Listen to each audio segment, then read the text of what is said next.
Good morning, good afternoon, good evening, cottagers. Welcome in, welcome in. Hello, Di. How are you? Hello, Z. I swear every time I get in here for the screen, I always see Anya's face instead. It was a good meme. It was a good meme. Dora flips just now in Yakuza northwest. Oh my goodness. Hopefully, I don't know. What does that make? What's that's east is Double Dora? Spook City. Spook City, unless those are the actual Dora and not the Dora indicators. Let me move some stuff. I've got like remnants of lunch around. I'm worried that Pig is gonna go after them. Mega Spook ended in a draw. Hey, better a draw than than I don't know, some other unspeakable end, you know? I don't know why Twitch keeps removing my tags, even though I spend all this time setting them up. So rude. But I guess I'll just have to add them back every time after I go live. Just a thought, Twitch. Maybe if we could keep them, that would be nice. Okay. Let me swap some things around. The game is probably not going to be happy with me because I don't know. It's been weirdly finicky. I don't know why. But it's been very angry when I try to switch screens. So if anyone raids, it's gonna take me a minute for sure to like get things set up, because basically all my screens go black whenever I swap screens when I'm playing only this game. So I don't know why that is. I find it funny still that this game is abbreviated as SOS POT. Well, some people do it as like POOT, like POOT, instead of just POT, but yes. POT is definitely how I would probably refer to it as the shorter version. I'm trying to make sure our autosave lines up. I think it does. Winter 16. Shockingly, well, maybe not shockingly, Pioneers of Olive Town was... I think most people would call it kind of a disappointment. A lot of people did not like this game. For like a whole host of reasons. So it's actually not very well loved. In fact, a lot of hardcore Harvest Moon people and like Story of Seasons people just skipped it after the like initial reviews came out about it. Do I have food for this man? I do. How do I access? I always, every time we go in here, I have to like figure out the controls all over again. Every time. Let's see. X to hand over. Give it to that man. Even though he's like already eating breakfast, we're just shoving more food at him. Being like, hello, can we buy your affection today? Alright. Let's see. It's snowing today.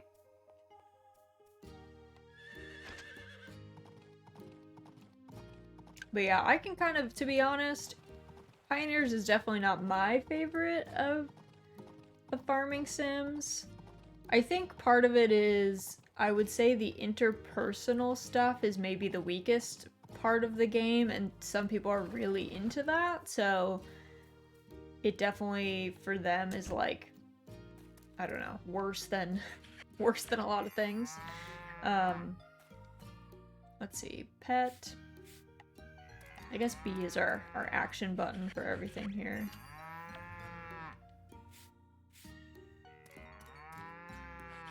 But yeah, the best way I can describe it, like, they have a massive cast in Pioneers of Olive Town, like, actually, like, a huge amount of characters if you include, like, all the DLC people and stuff.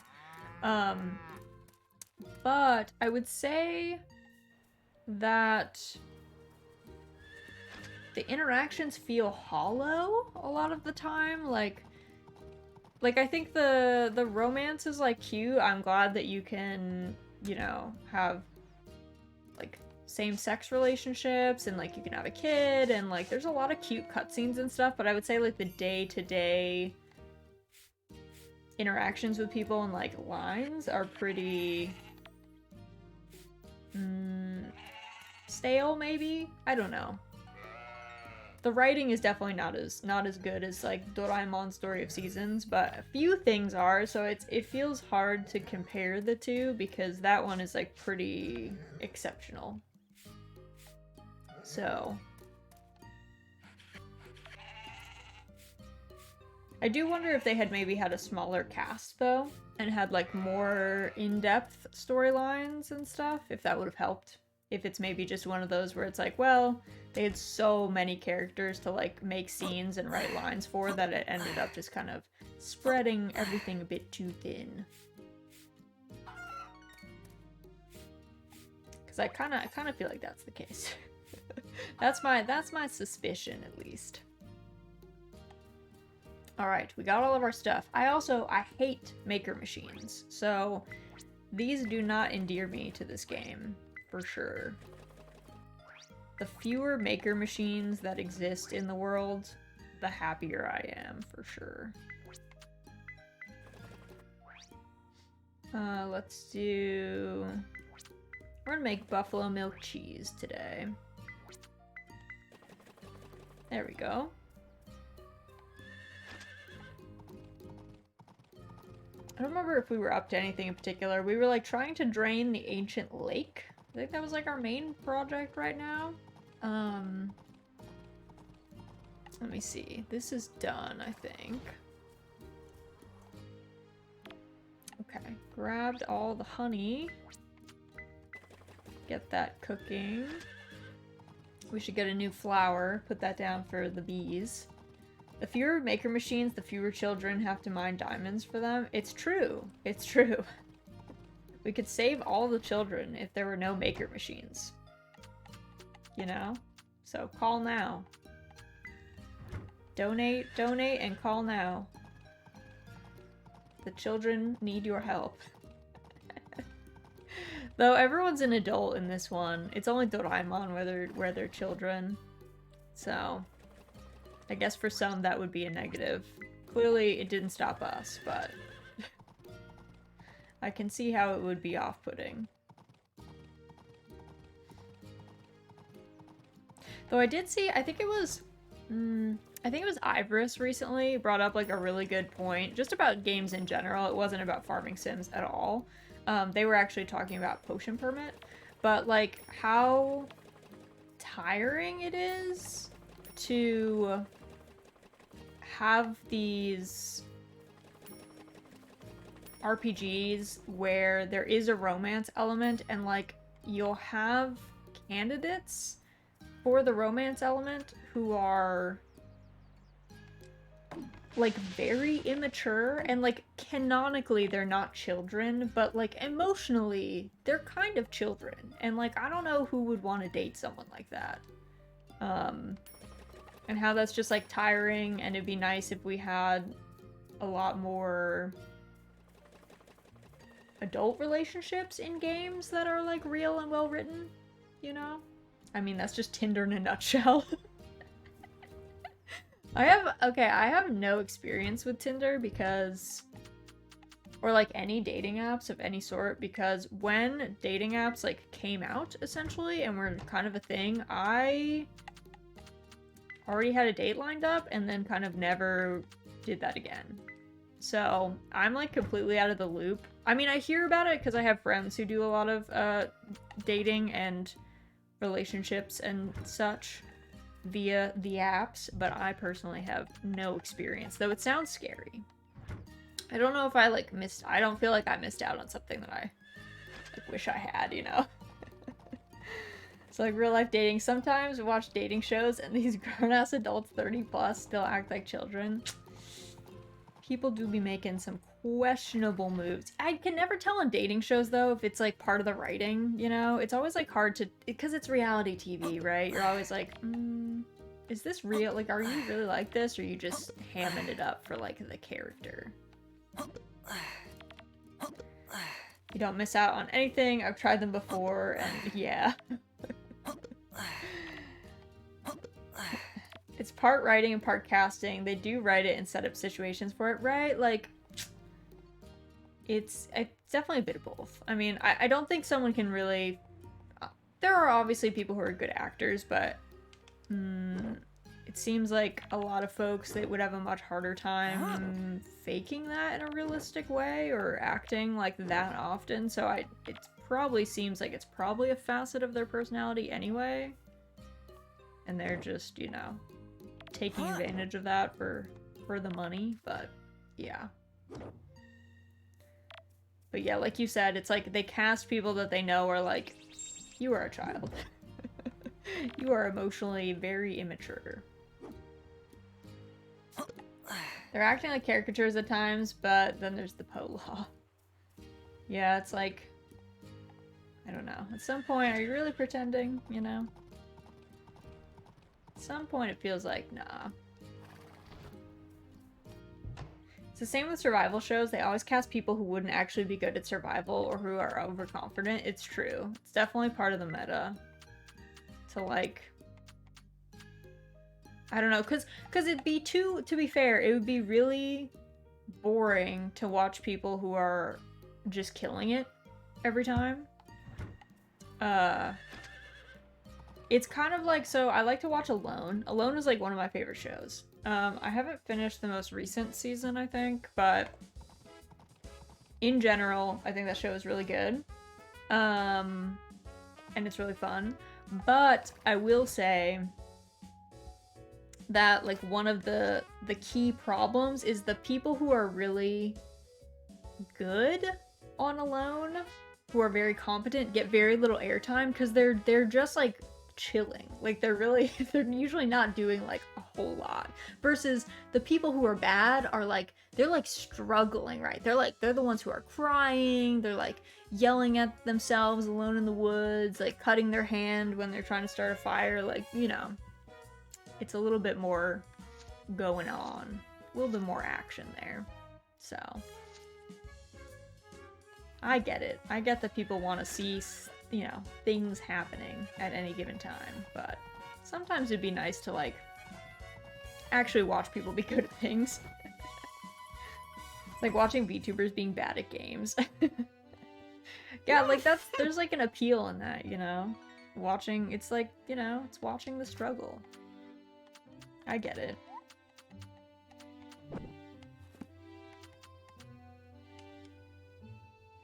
Ooh. I feel like with people who are not like great at playing games, there's like a cutoff point for me as a consumer, and it's usually the person has to be like entertaining enough, because if I'm just watching someone struggle and they're not really having fun and they're not really like funny, it's really just like painful. It quickly goes into just painful territory. So then I'm like, oh no, this is not what I want. How many is this? 8? I think it's 8. I think it's 8. The best VTubers to watch are the ones who can have fun laughing with people at themselves. Exactly. Like, they have to be... There's gotta be, like, a good vibe. They kind of have to seem like they are also having, like, an okay time. If it's just them being in pain or being scared or, like, not having a good time, I'm good. Oh yeah, Spirit, Stone Sprite's request, 1 bottle of floral perfume. Okay, I gotta bring that to Wynn's place. Let me do that.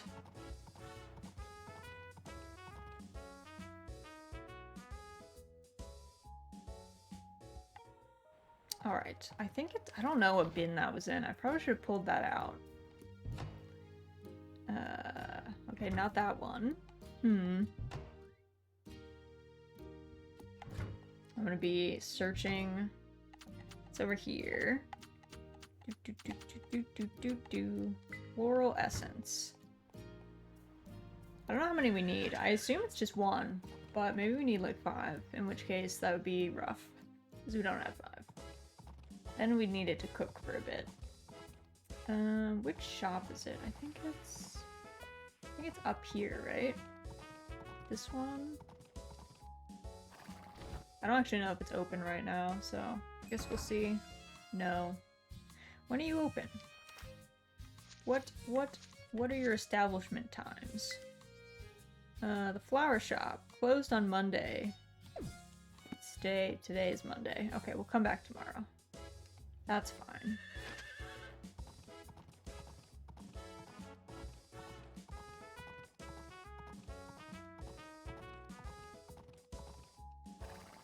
Get off our trusty steed calf. I was actually editing the Harvest Moon SNES video and like just got to the part where we got calf. Hello. where the legend was born.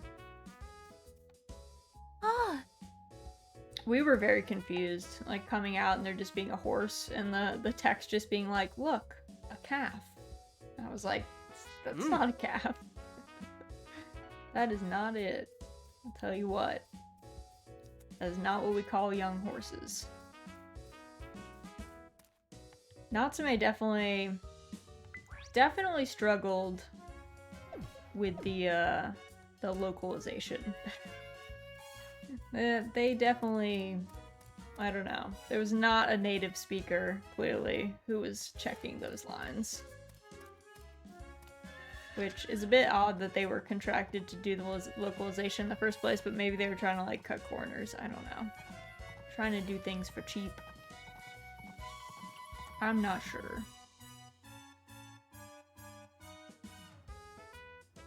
Also, Story of Seasons: A Wonderful Life released today in Japan. So I'm trying to keep away from spoilers. I've played the original game, so like nothing can really be spoiled for me, I think. But if there's any changes, which they usually do in the remakes, I'm hoping to not run into that. We'll see how that works out. We'll see how successful I am, but that is my fervent wish, that I don't get spoiled on anything that we could potentially enjoy a, I don't know, genuine reaction of when the game releases. They just said that the launch date for it is gonna be in the end of June, which is great because I think myself and like pretty much everyone had assumed when they said summer 2023 that they meant like August. But no. Turns out it is not going to be August. It is going to be actually in the summer instead of the end of the summer.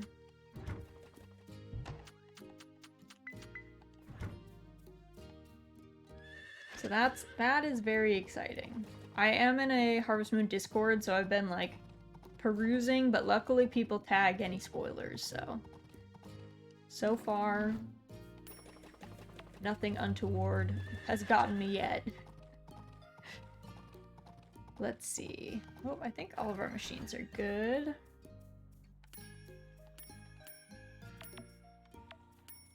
That way we can sell everything today, same day.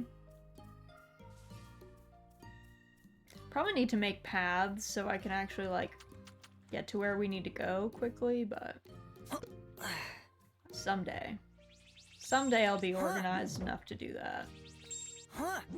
Probably not this day specifically. Because I think I need bricks, and I have not been farming bricks, so those will take a while to cook. We do have a lot of clay, though.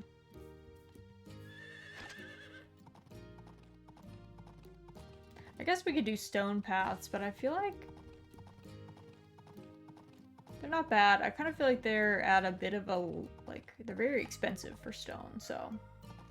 Organizing? That sounds like a tomorrow task. Exactly. That's what I say. Like, Sounds like a not today kind of move.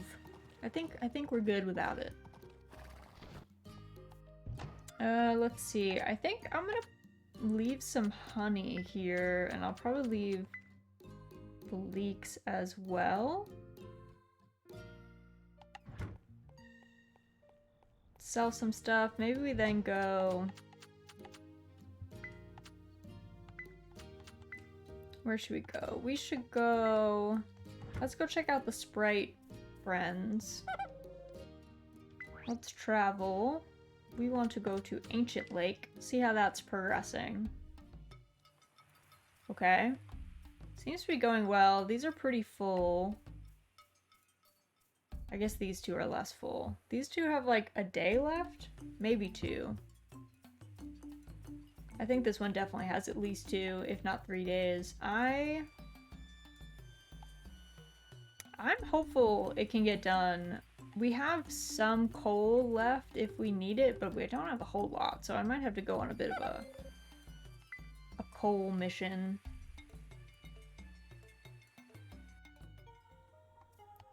In Doraemon, we're digging for diamonds, and in this one, we're digging for coal. We're just going back to the exploitative roots of mining.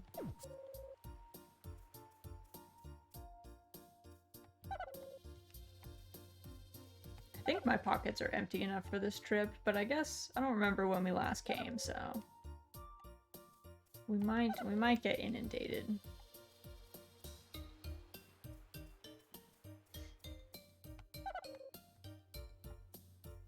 Oh, I should have checked what Lovett wanted. Should go back to his house for his next tasks because we have the chef sprite. It gives us food, which is pretty nice. So it'd be good to like take advantage of that and not have to actually cook any of the items that would give Lovett for these like challenges. So it'd be good to know what we actually need or want, just in case we do get it. Alright, let's see. Small fish marinade. Cold soup. That's gazpacho, which... I don't think we had everything we needed for that. Neapolitan pasta, a white mellow entree. I don't think I figured out what that one was gonna be. A warm dessert, and okra curry. Though I guess I don't need any of these rewards, so... It's not urgent. I'm still confused about Lovett's bedroom. Like, this is the outside of, like, Lovett's house is very decadent. Look at this massive dining room and these, like, portraits of him on the wall. And from the outside, his house is, like, this massive mansion next to a waterfall. Clearly, like, prime real estate. But then his bedroom is, like, shabby? I don't know if this is meant to be like a homemade quilt, but it seems like too shabby. Whoa! Like, what's going on in your life, Lovett? What's happening? Are you good? Are you in debt? Like, is this he bought everything on credit? Has to be the guest room? It's the only bedroom, though. Like... His room is a penthouse? I guess. Why? But we can go in everyone else's room. You know? Why can we... Maybe he's too rich for us? He won't let us see? Not accessible for plebs? I guess maybe that's it. Either way, I'm a little suspicious. Bit of a weird situation. Oh, I think, you know what I was supposed to do? I think I was supposed to... buy spores and set these up. So I should do that tomorrow. Our Mushroom Kingdom. We'll have to do that. I think, how many do I need? I think it's 12.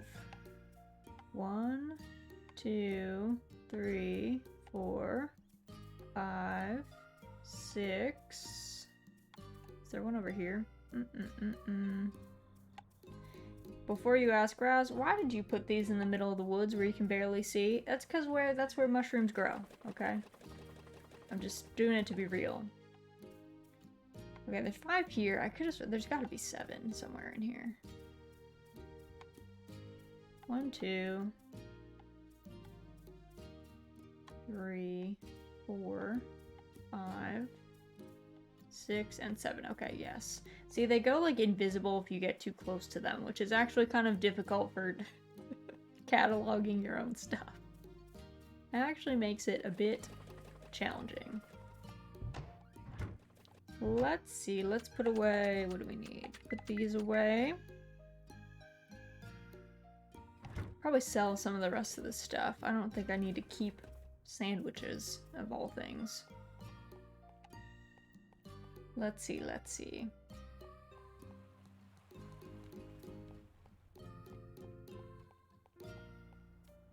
Let's sell, what do we sell? Oh yeah, cheese. Yeah, I don't think we need to keep a veggie sandwich. We definitely don't need to keep a giant tiger prawn. I feel like we have bait somewhere around here.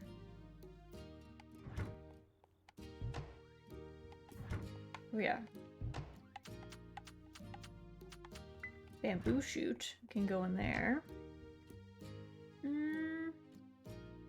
Yeah. This thing. There we go. Fishing bait base. There we go. Perf, perf, perf.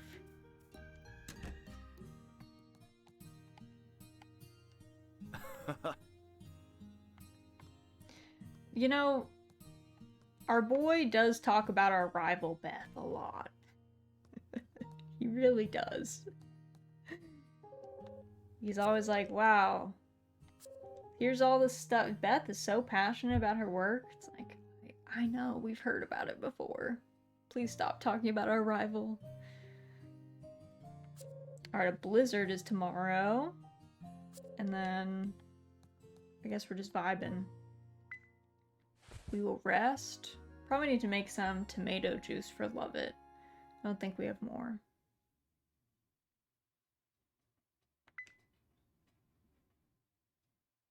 There we go.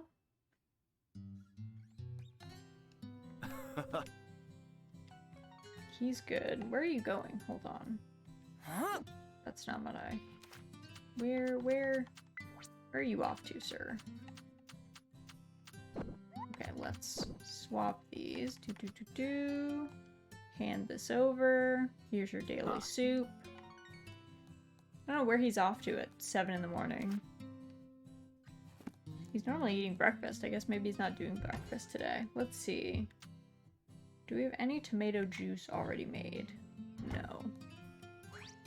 We need to go in here, right? Tomato juice. Yes. Just for our boy Love It. It's very nice tomato juice too. Like if I do say so myself. It's very fancy. 6-star tomato juice. Alright, the blizzard is here. Blizzard is happening.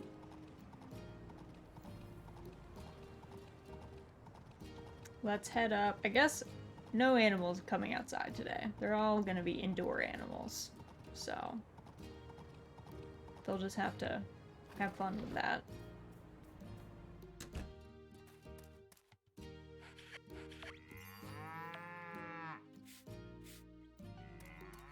Today might be a good day to go to the islands because I wonder if the weather is also bad on the islands when it's like blizzarding here. We might have to check. Because the particle, I don't know, the particle effect on the blizzard when we're moving actually makes me like a little dizzy. Gives me a weird like Cloverfield effect. I hope it's not doing that for you guys. Hopefully that is only me having that happen.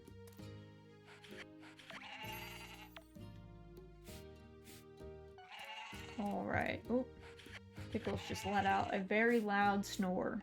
She's snoozing.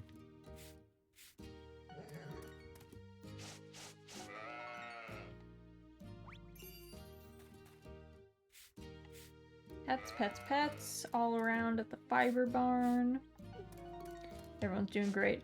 Baja Blast, so cute, so fluffy. I don't know what we were watching. I think I was watching something on wool production with my husband the other day, and he was like, you know, of all the livestock, sheep are pretty chill. And I was like, they are pretty chill. They're pretty great. We're one step closer to maybe convincing him to get a sheep. Slowly making our way. Ooh, we have a lot of this milk. No. We only have, oh, one goat's milk today? Oh, I guess this is the good goat's milk, which we'll just sell. So, yeah, we can craft that into some yogurt. Let's make some buffalo cheese. And then, I guess we'll just use normal milk there. I think I have to go add some more fodder to the dairy barn because they don't have like an automatic feeder, so gotta actually remember to feed them stuff.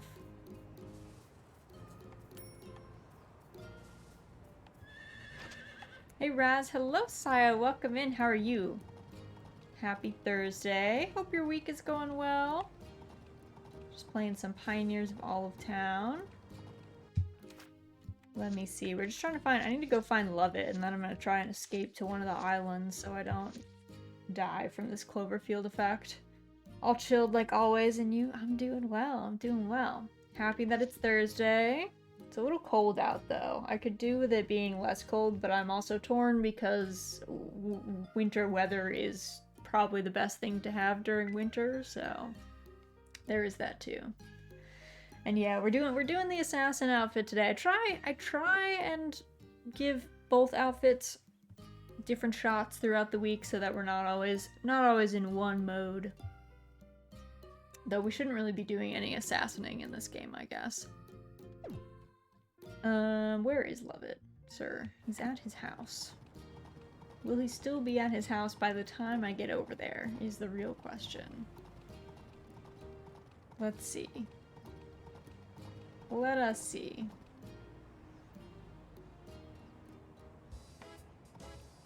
Let's see. First we'll go up to his house. Oh, there he is. Hello. Woohoo! Lunch is to be savored, bite by delectable bite. Thus, it is only natural to want to take my time enjoying it. You know what? Live your best life, love it. Don't let anyone tell you how to eat. Ooh. Alright, he's got his food. We need to go to the flower shop because the sprites asked us to make that perfume for them. So that's what we're gonna do. Oh. Make perfume. Ugh, we need 3. How do I make this thing? I don't remember. I do not remember. I think it's like one of the maker machines. Essence maker, maybe? That sounds right, but what kind of flower do I need? That's my question. What do we need? Let's see. Let's see if we've got any flowers just like out and about.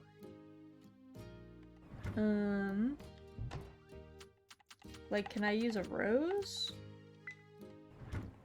If I do that, and then we go over, I think our essence maker machine is over here. I don't know. I stashed them in weird places because I don't like how they look, so. Essence maker. Yeah, let's just do that. Let's just do that with all of our roses. That'll probably take some time. Alright, let's go to one of the islands. Let's see if it's also blizzarding there. Or if they are not experiencing the joys like we are. The joys of winter. Ride boat. Let's go to Windswept Falls. I think that was the one I liked the most. Nope, they also have the blizzard. Tragic. I guess they're not that far. We can go, like, by boat anytime. She's so cute, Felicia. She's very cute. I like her look. I think she's from... I think all the islands are from, like, Trio of Towns, I think? But they could be from multiple games, I guess. I didn't play a lot of the later games, so... I don't actually know any of them. You can marry several of them as well, but I wanted to go for a character that was, like, distinctly from Pioneers of Olive Town, because we're going to be playing through all the games anyway, so we will have plenty of time to meet and romance all of these people in their own games. Huh. So we don't have to rush. We can go in the chicken coop? Wait, where are the chickens? It's blizzarding. Where are the chickens? Are they outside? In this weather? I feel like that's not recommended.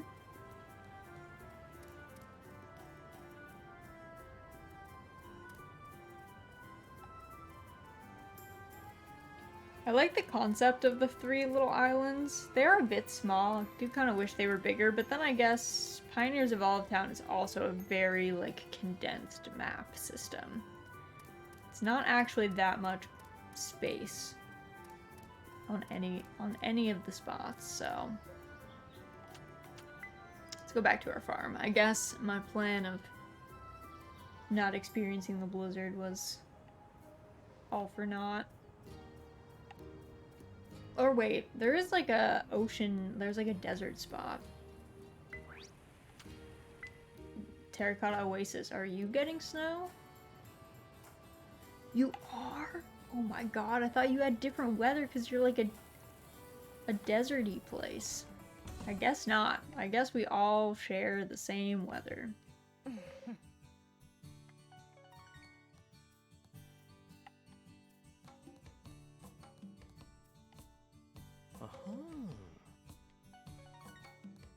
Alright. I kind of like their houses here. I won't lie. And like the little market square is cute. It's only one person. Do only those 2 live like in the middle of town? Everyone else is like off to the side.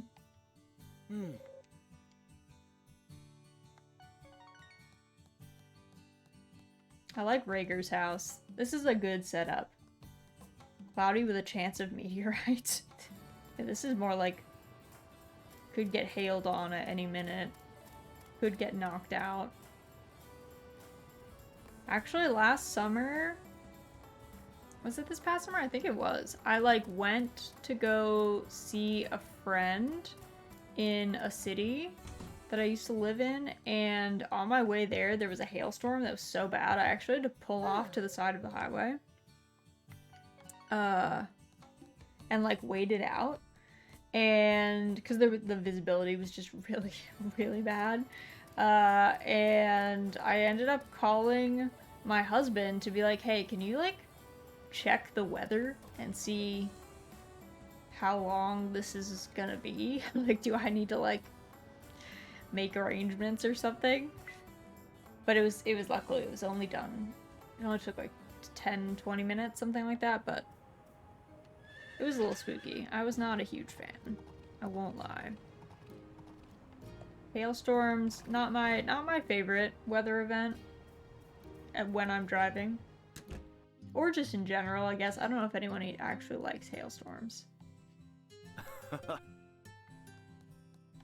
Let's make some more tomato juice for our boy Lovett. Because cooking takes time in this game, so might as well.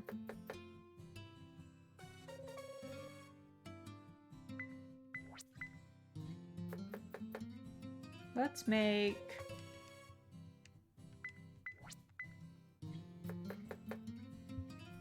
Oh, you know what I should do? I should go to the store. Are these open today? Let me check. Who is open today? General store is not open today. Alright, I need to go to them tomorrow to get spores for our mushroom forest.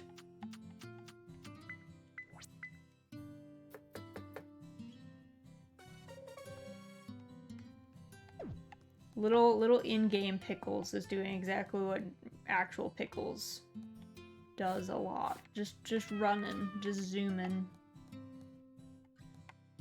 Always got something to do.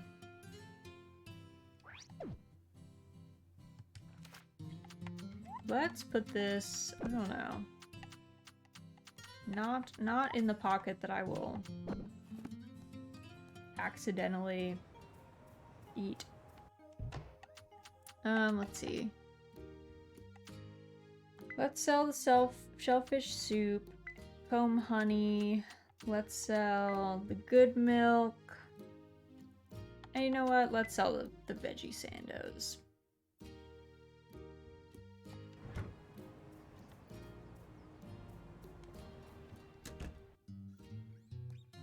I wonder how many days ago we had the, like, revitalization of Town Hall.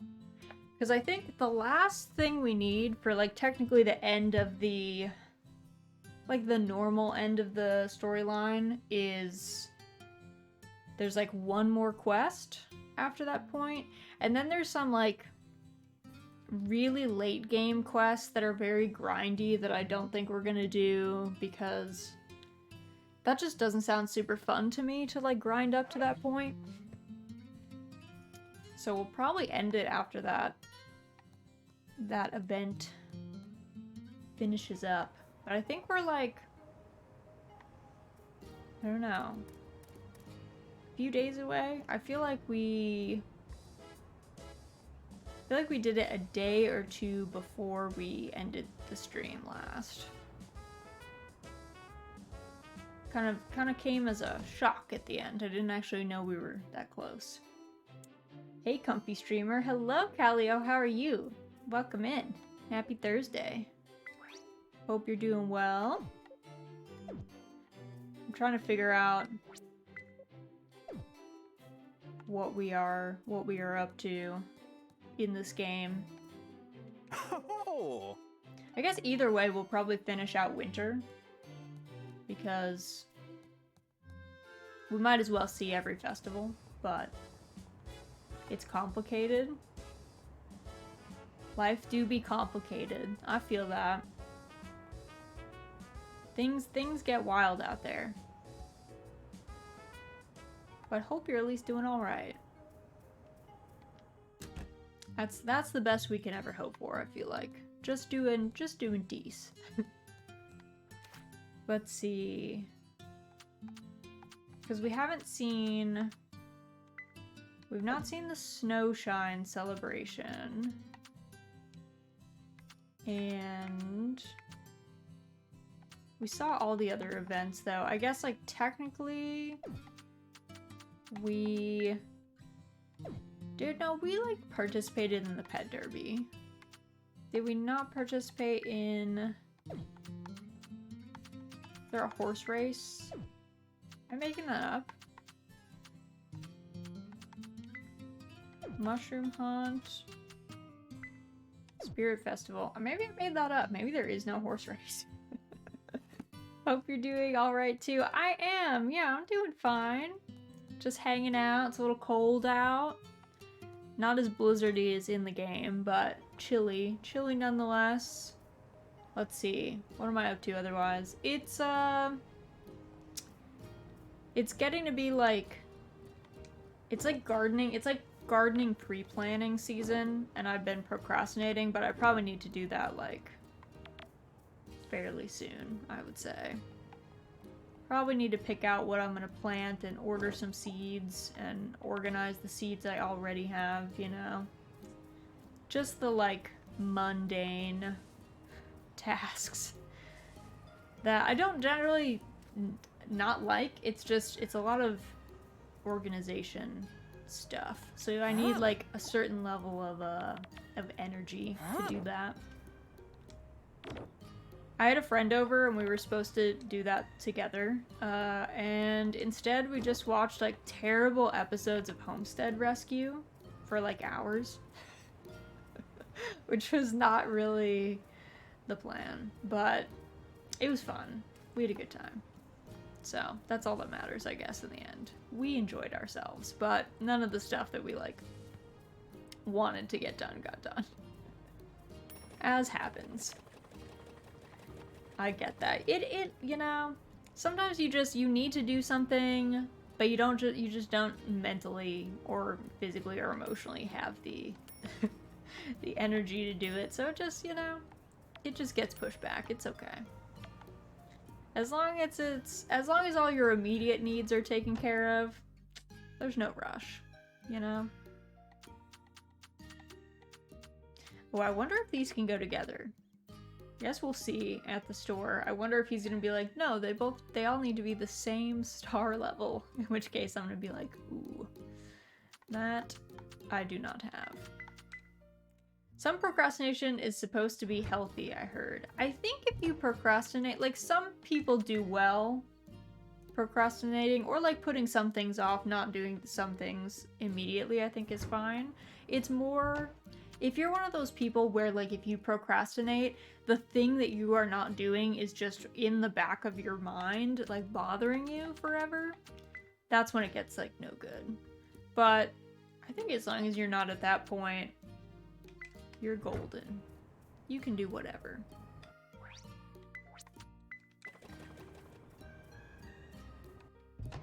Just about everything, most things in moderation are like fine. You know? As long as it's not hurting you, live your best life. I don't know what I'm looking for in here. I guess I need wood to process. I have a lot of solid logs. Supple.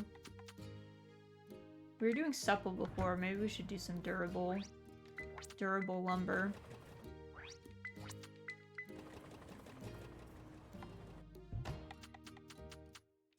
I procrastinate, but thing isn't in the back of my mind. It isn't in my mind at all. I just don't have the mental space to deal with it. I don't think that's a bad thing.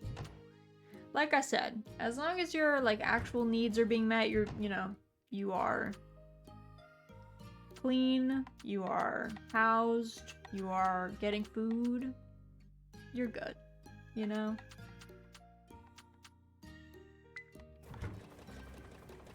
It's just when those needs are not getting met that sometimes you have to do things that, you know, they might be trash, but we gotta make sure we're in a good enough spot.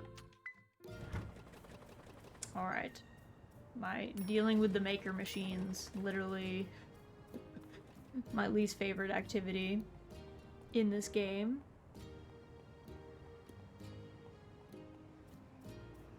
Guess we'll head up and see. I don't think we checked any of our machines from earlier, so we'll see all of our stuff. Grab that. Go to sell it.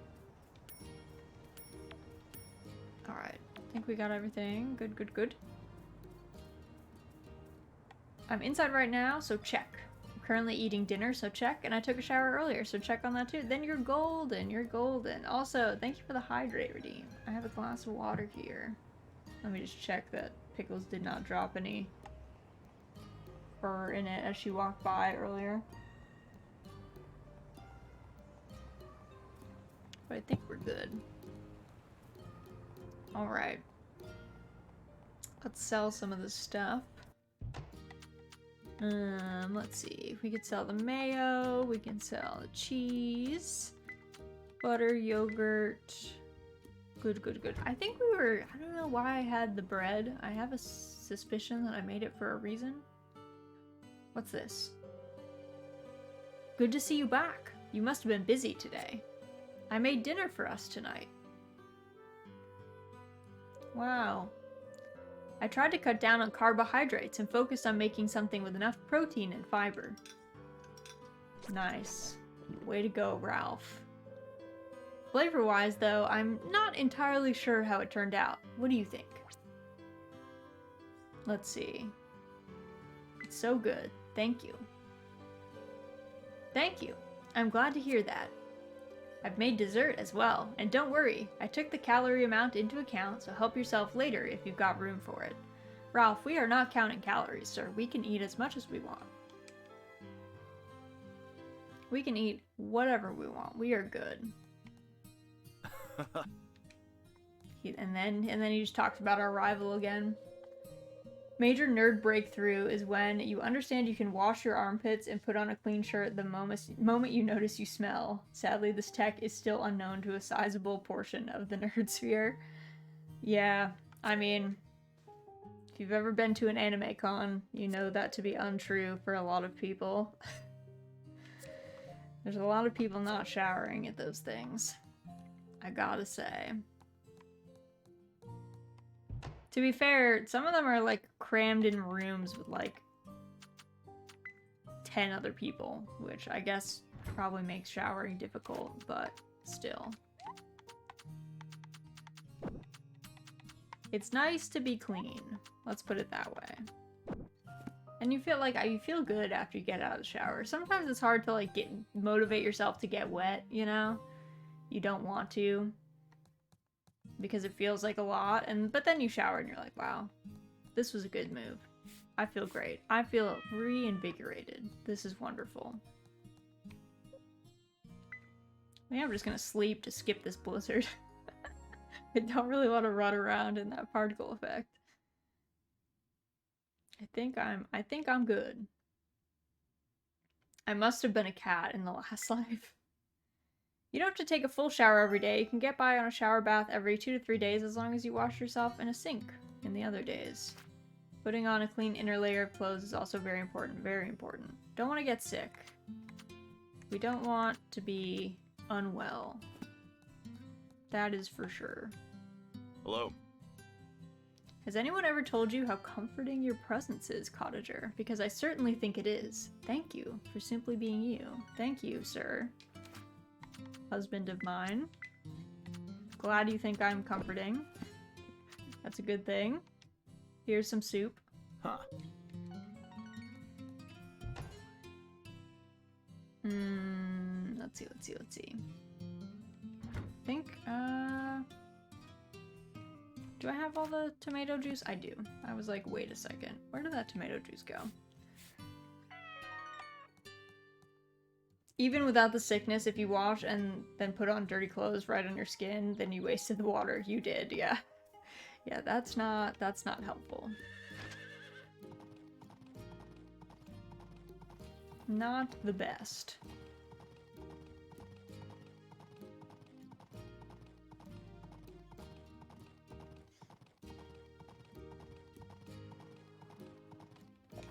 Alright, there we go. I'm a big fan of layers. Like, I like wearing sweaters and stuff, because you can wear sweaters over everything. And then the sweaters, like, don't get dirty. It's only the inner clothes that do. So then I can keep wearing my favorite sweaters. And be comfy and warm. The ideal state. Do these guys have enough food? Hello. How much food do you have? Yes, you do. You actually have 2 full days worth. Wow. It worked out.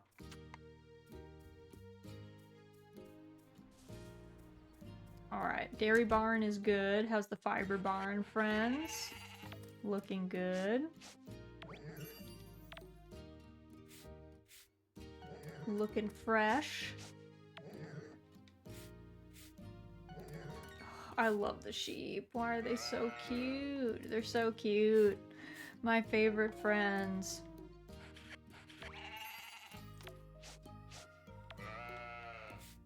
There we go.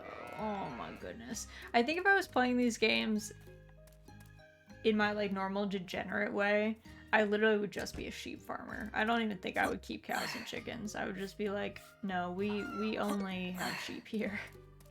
That's it.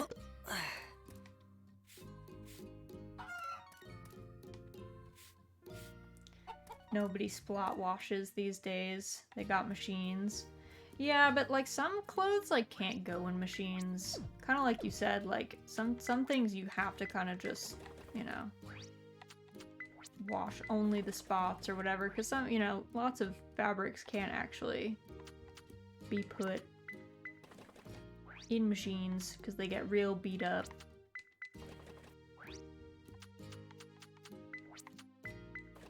There we go. Alright, I think that's everything there. I don't remember if we drain the lake if like the spirits show up or if I have to go to the lake in order to see that it's drained. I don't know. Let's see. I don't care about my clothes enough for that.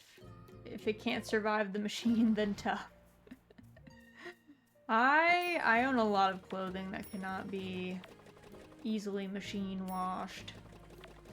Like sweaters. They've gotta not get, they'll get felted if I put them in a machine. So they have to have other modes of getting cleaned.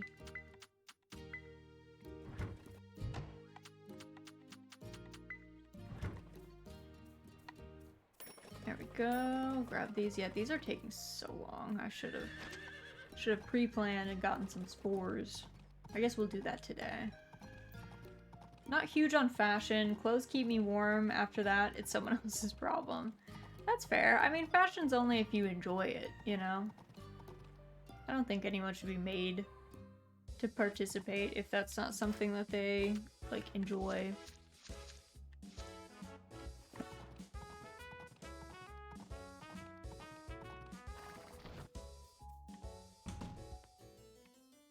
Whoa! Alright. Chad would love it. We gotta get him his tomato juice. Let's see. Hand over the tomato juice. Oh! There we go. There seems to be an expectation. I think there's only an expectation for fashion in, like, certain job settings, you know? You want to, like, look nice for certain jobs or any of that. But other than that, I think it's whatever. You know? As long as you're presentable, I guess.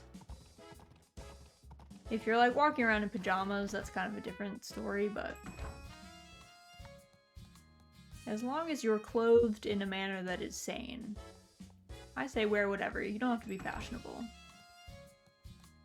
Ah! Buy goods. We want 6 of the coral and 6 of the trumpets. I wouldn't mind if people walked about in PJs. I mean, it's just not very practical. They're a bit thin. Aw, look at the kids! Look at the kids helping out at the store. Wow, they're growing up so fast. Oh! Given a helping hand. Alright. Craft that. Okay. Did we just get it? Is it just in our bag? It is. Nice. Nice, nice, nice.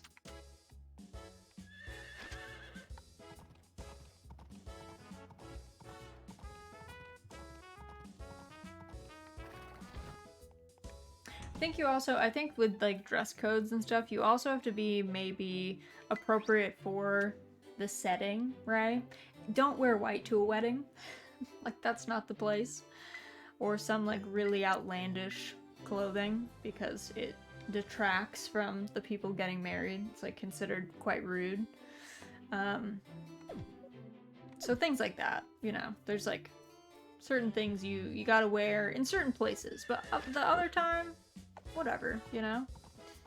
I remember like when I was living in Japan, I was living with a host family and my host parents, I guess we lived in an apartment complex that like my host mom had a coworker who lived like not next door, you know, but like on the same floor or somewhere like in the same building. and she was like very anxious about, I don't know, she felt like she couldn't wear like house clothes, like normal like slouchy clothes, I guess, because her coworker lived there and it would like look bad. And I was like, girl, you're at your house. Wear whatever you want to wear. What's she gonna do? You're not on the clock. Everyone wears whatever they want at their house. That's very normal. So I think like, I don't think you need to be that level of like, I don't know, paranoid almost about that kind of thing, but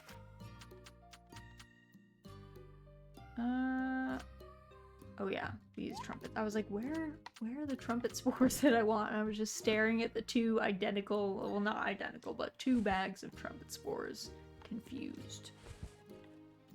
But we figured it out. Don't go to a funeral in a Hawaiian shirt. Exactly. Yeah, don't do that. Where will people, there are gonna be occasions where people are gonna ask you to wear certain things. Just wear the thing. If someone's, you know, event is a white tie event, show up in white tie. Even if you hate white tie. You know. Just do it. And then when you have your own event, you can be the one that's like, yeah, we're not doing a fancy event. We're all wearing what we want. But sometimes you gotta dress up more than you normally would like to. Or dress down more than you normally would like to. Because it would be rude to do otherwise.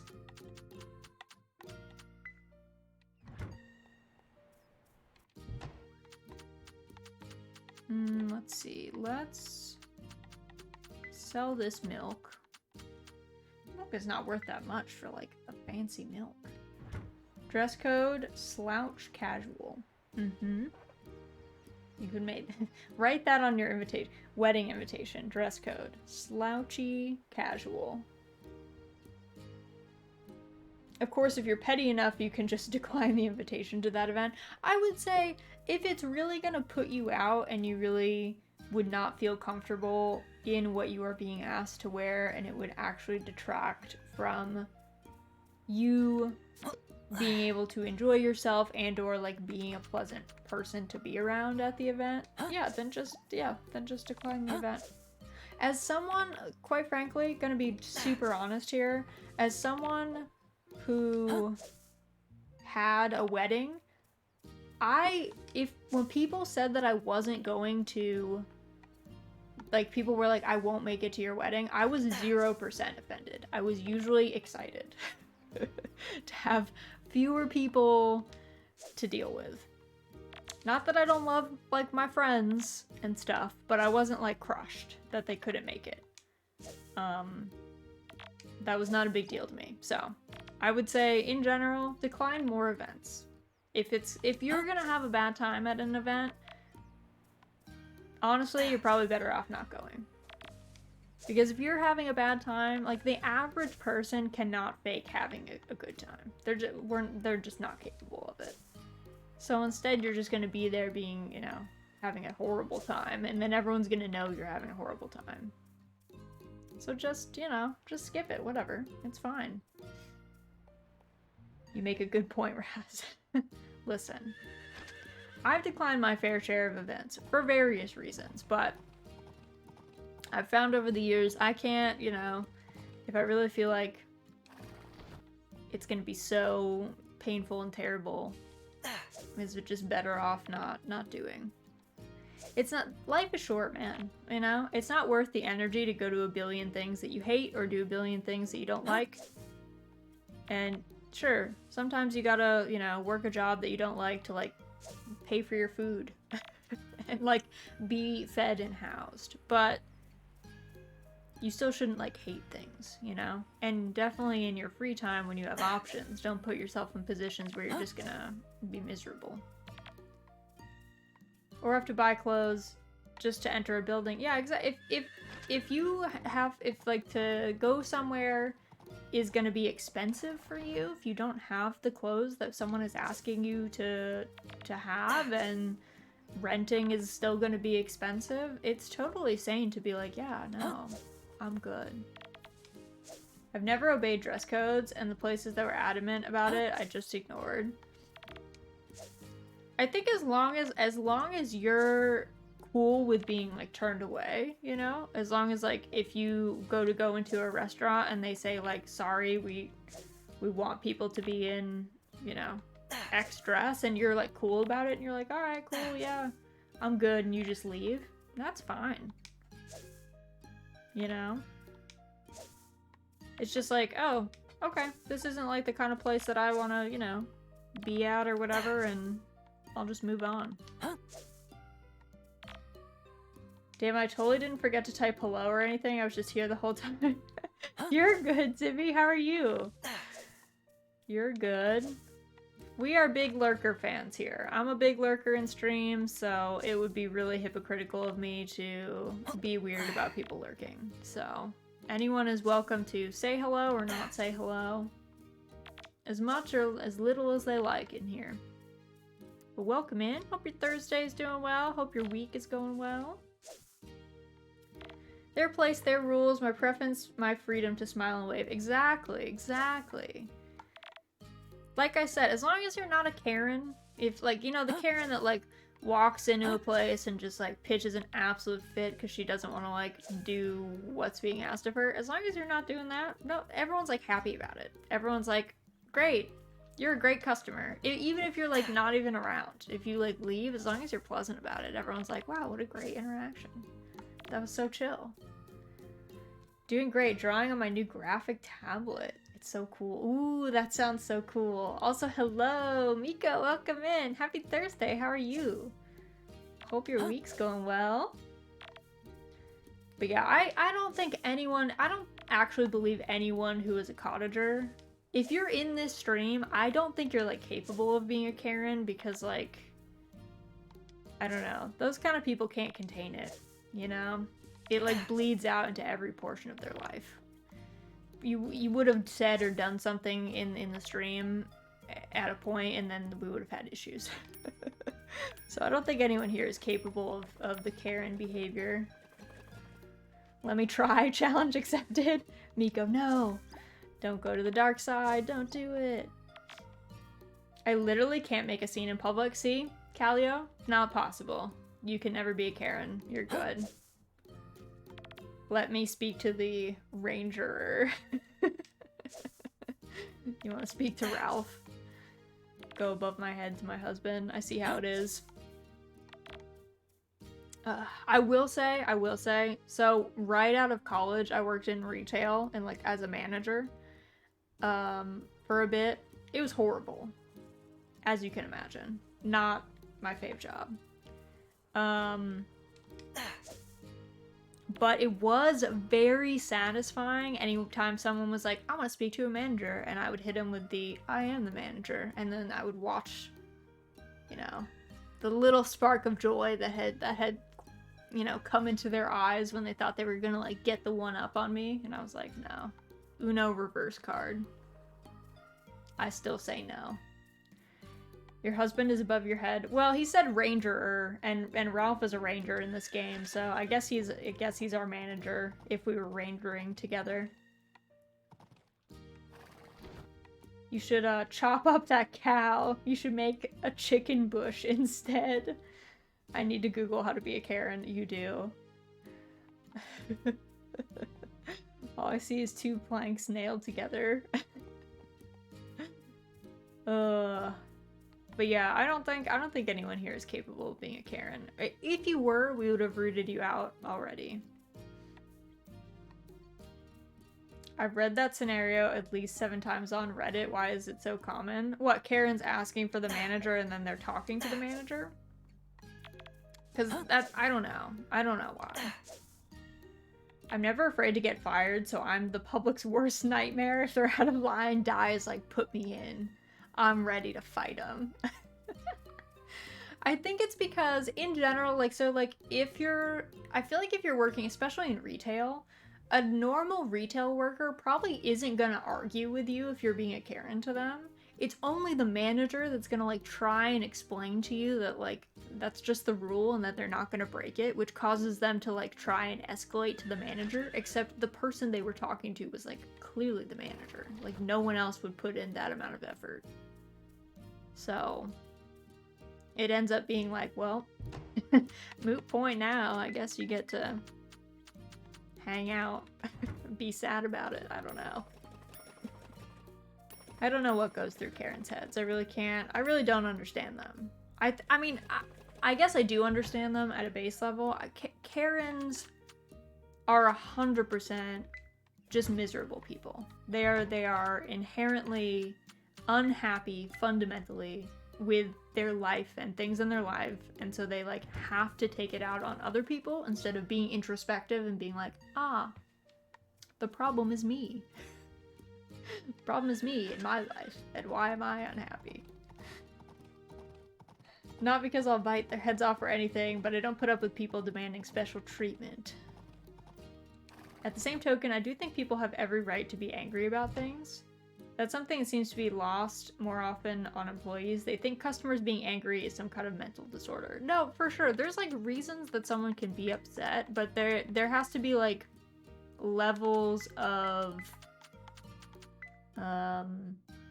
like interactions have to be tempered a little bit. Like you can't shoot the messenger. You as the person who is the consumer who's mad about something has to understand that like if you're mad about a policy at a company, yelling at an employee doesn't do anything. It's like that comes from like so many steps above the person you're talking to that like it is a little wild to just yell at someone. It's like, okay, well, you know, chill out. So it's like it comes from both sides. Like the person who is the employee understand that like people are frustrated, maybe they're having a really terrible experience, maybe this thing is like really, you know, messing up something in their life, but also the person who's like calling customer service needs to be like, oh right, this is like someone who's working the phones, not like the CEO who can just, you know, change a policy. Apparently I need to cut my hair and trim my eyebrows a certain way. Oh, to be a Karen? For, yeah, 100%. Yeah, Miko, you look nothing like a Karen. Like, you do not have the Karen look. If you walked into a store, no one's gonna be like, oh my god, watch out for that one. But yeah. There can be reasons that doesn't mean those reasons are reasonable. That's true too. Yeah, like something could really be like awful for you, but that doesn't mean it's like anyone's fault, you know? That happens a lot. People will like misread or they'll like put themselves in a bad position and they're not doing it on purpose and it's still like bad for them, but they were kind of the ones that like did it to themselves, you know? And then the policy is always like, well, you didn't read the fine print, friend. Sorry. That you like didn't understand what you were getting yourself into, and then people get upset about it. It's like, no, you can't be mad about this. That ain't the way. You can't be angry about this. This isn't gonna change anything. If the employees don't like being yelled at all day, maybe find a company that doesn't treat its customers like crap. Well, there's that too, but everyone's gotta eat, so those companies are gonna employ people. Gotta change my VTuber model. New outfit for Miko. The Karen outfit for Miko. Wait. Miko, can you get a Karen outfit where you have the side swooped bangs and the short, like, semi-pixie cut hair that's all, like, really heavily highlighted? If you can do that. Maybe think about it, because that'd be pretty... Maybe, like, a Halloween costume. Karen Miko. That'd be pretty funny. The underlying problem here is that the people responsible are so far removed from the situation that they never face the repercussions for their bad choices. Instead, underpaid employees have to deal with it. Now, ain't that the truth? CEOs never have a Karen yelling at them. Let's be real. That never happens. And it should. I think they would do less dumb stuff if they had someone actually yelling at them on the phone. But they never do. Oh, heck yeah. It'll be a reward you can redeem. Yes, Karen Miko, and you just like yell at everybody for 2 minutes. You just start like going off about something. You can just make up any rant that you want. It'll be like when you were playing Unpacking the other night and you were getting really mad at the boyfriend, which is a fair move because he's a terrible trash human being. And like you can just bottle up that rage and then unleash it during those 2 minutes of the outfit change. Zimmy, the woe there, redeem. Okay, we can't ride our horse for the next, like, probably the next full day. It takes about like 5 to 10 minutes to do a day, so I think it'll take up that slot.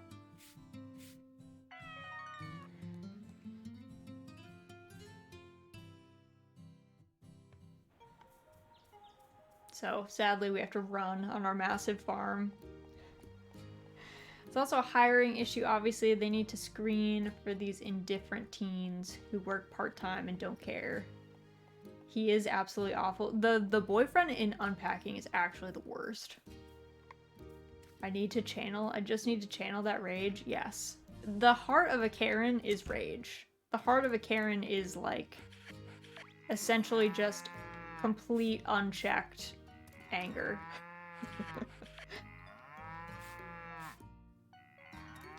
That's exactly what you have to do to be a Karen. You bottle up that rage and then you just take it out on someone unsuspecting for like no reason, you know? I went from this is fun to break up with that man.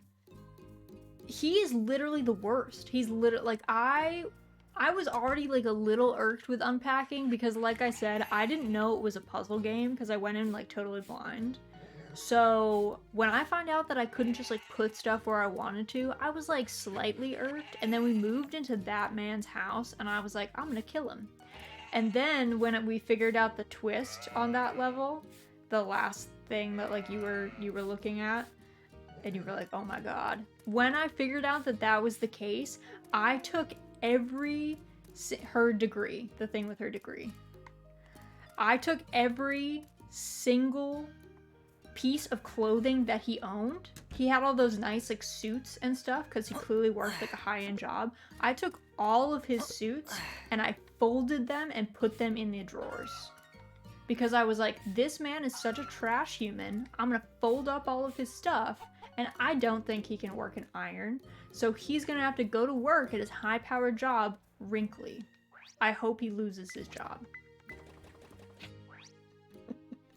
Revenge play though, it was aggressive. It took like 10 extra minutes to do that. Was it worth it? I don't know. It felt good doing it, so maybe it was enough.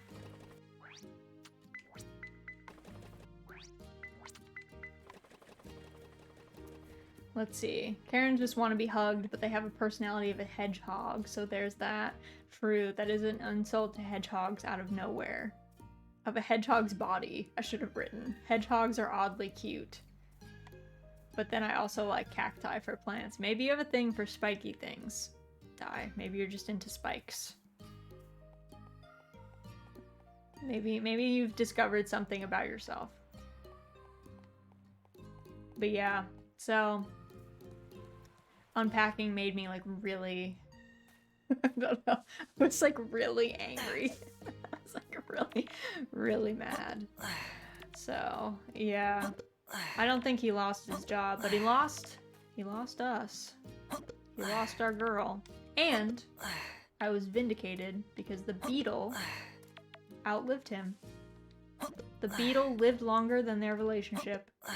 And that's a win if nothing else. That is something to celebrate, 100%. Beetle MVP? Yes. Beetle was the clear MVP. For sure. I'm into low maintenance. You might be onto something regarding the spikes, though. If you ever had any of those, like, spiky belts or spiky bracelets or necklaces a la the, like, mid-2000s, think about that. Think about that, you know?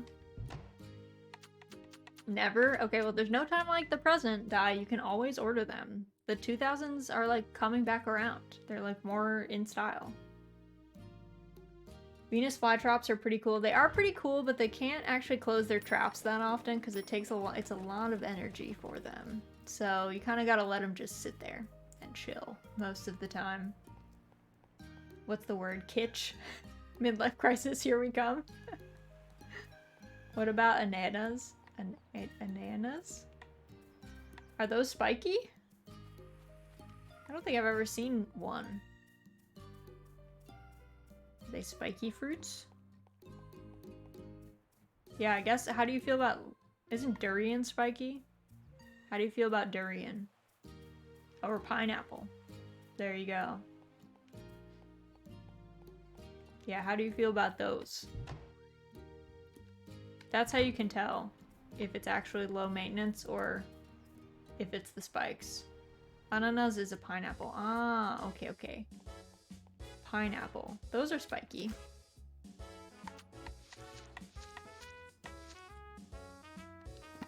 Also, pineapples, like, digest you the same way that you digest them. So, they're kind of a really metal fruit. If you think about it that way. But maybe most people don't think about it, so... I don't know. Strangely morbidly? Maybe that's a me thing.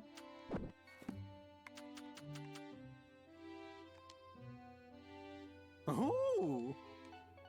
There we go.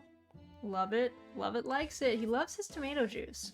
I don't know what he's drinking at for. At first I thought he was maybe drinking like Bloody Marys because I don't really know if I know anybody who just drinks tomato juice, but maybe he just loves tomatoes that much. Maybe he's just super into them. We need to cook some more potage as well for our boy. Huh. They eat people from the inside. Yeah, like pineapples, you know how when you eat a lot of pineapple, it like makes your mouth really tingly and like it kind of starts to burn you after a while? Yeah, it has like some sort of like enzyme thing that breaks down things. So it's kind of like, it's not really digesting, but what, really? Yeah, that's why pineapples like kind of hurt if you eat them after a while. They kind of cause pain. Kind of like Sour Patch Kids, you know? If you eat too many Sour Patch Kids, the, what's that? I forget what the sour dust is called. But that thing kind of, they'll get you. Pineapples used to be fashionable because back in Victorian times you had to be very wealthy to own a whole pineapple. So they would keep them around as decoration for as long as possible. They would bring them outside on walks to show them off and stuff. Is that true? Dude, the Victorians are crazy. They're so wild. I mean, part of it is probably because they were so riddled with various poisons, but they were so funny. I love the Victorians. They're so wonky. They also were big on greenhouses. They loved carnivorous plants. They loved greenhouses. Like, I have a lot in common with them. Citric acid, yes. That is the Sour Patch Kids stuff. Stares at a box of pineapple cakes. I think if you cook pineapple, it doesn't do that. It's only like raw pineapple, I think, has like the enzyme or whatever that gets you. When you hear things like that, it's easy to feel a bit guilty of how good we have it these days. We really do. We really do. It's also what's in oh, is it actually citric acid in the pineapple?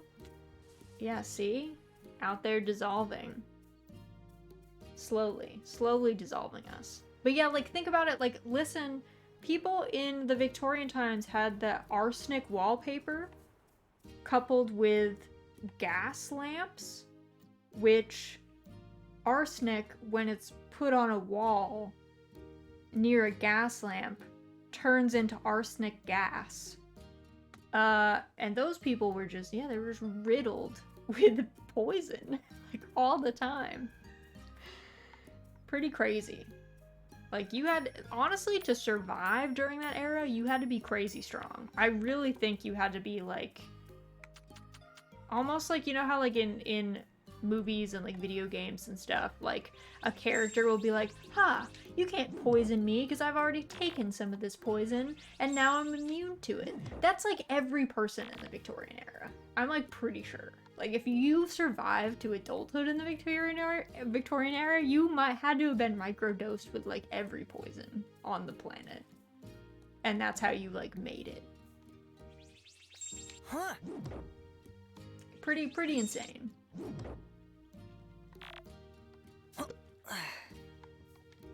And we wonder why cancer is such a big deal today. Yeah, true. Like, to be fair, the reason why we have so many people that get cancer today is because they live long enough to get cancer. In the Victorian era, you died, like, usually when you were a child. So, it wasn't really a big deal to get cancer because, I mean, everyone was getting, like, black lung. You were dying of tuberculosis at, like, 30. So, I guess it didn't seem that big a deal. It was like, oh, what's one more thing? What's one more thing that kills you when you're, like, 70? No big deal. They're lucky to even made it to 70. Though we were in the Discord talking today. As a general reminder, if you're one of those people that eats food really hot, and it like burns your mouth and stuff, don't do that. It actually increases your risk for stomach cancer because you're like damaging all those cells and making them like regrow, you know? And that's like what cancer is, like a cell going, oops, I replicated part of myself wrong. Whoopsie. So let your food cool down a bit. That was the lesson that we learned today in the Discord together. Too young to become a boomer. Wait, repeat what? Stomach what? Stomach cancer. Yeah, if you eat really scalding hot food, like before it's like cool enough, like if it's burning your mouth, like really burning your mouth, you're at a higher risk of stomach cancer. You're not definitely gonna get it. And it's usually if you do that for like 50 years, right? But I'm just saying, if you're someone that does that, I don't want to scare you, but maybe work on letting your food cool down. Just a bit. It doesn't have to be cold. Miko, you're not 50 years old. You can still be saved. You're fine, girl. You're not 50 years old. You're good. I know hot food is tasty, but just don't eat it when it's burning your mouth. That's all. You don't know that. I do know that you're not 50. Yes, I actually do know that. I'm actually 100% sure. Unless you're like, I don't know, unless you're like a vampire or something, you just haven't aged and I don't know. You know? I still feel like you would have told me that though. You would have been like, oh, by the way, I'm a vampire. Thought I could get away with it? Could not. I keep like mining a little bit and then getting the thing, like the ores or whatever in my pocket and then being like, I have to go put these away now. And then like repeating the cycle. I don't really know why. Guess we have so much iron. I don't really know that we need this much iron ever, but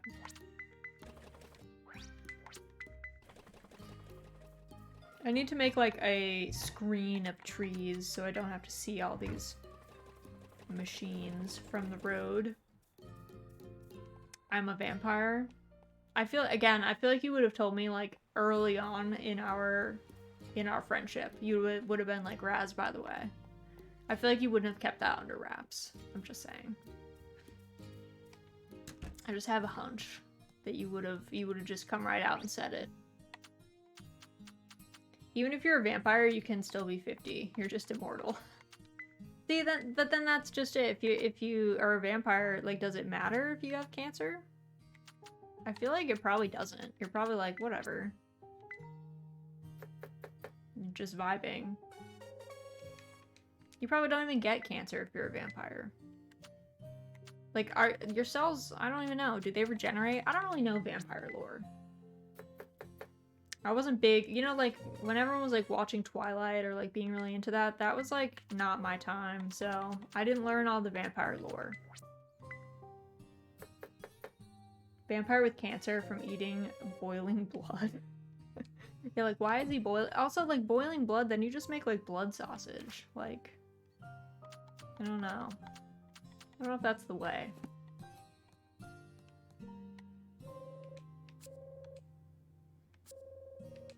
Alright, let's see. Tomorrow, snow.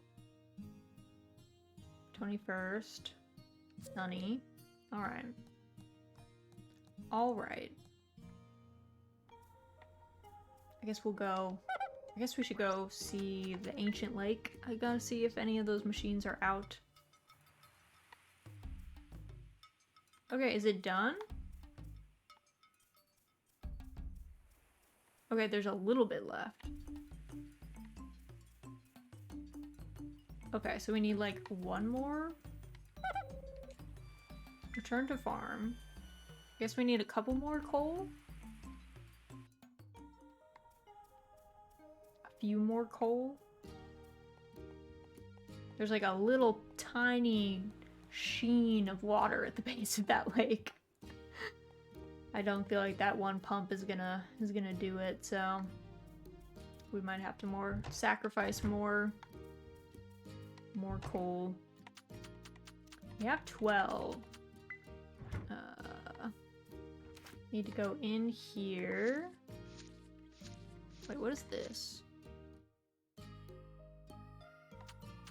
Oh, weird. I guess I had never looked at that tab before. Clearly. Is this just 1-to-1? I think it is. Alright, let's make one for each. Let's make one for each. To be immortal, you either have to be able to regenerate your DNA or protect it, so if you regenerate your DNA, you're not gonna get cancer. Exactly, like, there's gotta be some failsafe, right? Otherwise, I feel like you'd have a lot of lumpy immortals. I feel like they would have a lot of cancer and be a little lumpier for it. Because they'd have all sorts of cells just going wild. Growing when you don't want them to grow.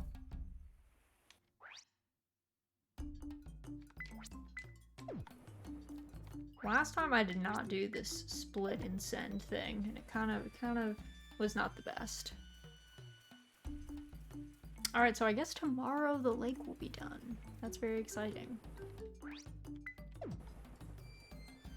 I don't know what happens when the lake is finished, but I figured we should try. I'm gonna head to bed and try and get some rest. Thank you for helping me unwind, Raz. Of course, Calio. Thanks for stopping in. I appreciate ya. I hope you get lots of rest tonight. I hope you have a good rest of your evening, and hope they see you again soon. Alrighty. Our mushrooms are growing as they do. I feel like I need to make a path through the mushroom forest, though. It's actually a little bit unwieldy to navigate. But maybe that's how a mushroom forest should be. Maybe it should be unwieldy to navigate. I don't know. It kind of feels right that it's difficult, but it is annoying as well.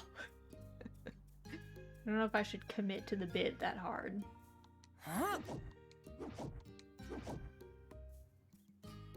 Trying to thin out the forest here, like just a bit, you know? I don't know that we hate trees, but there are a lot here. It does make some things difficult to see. Alright. Say hello to Ralph for the eve. Hit the hay, as they say.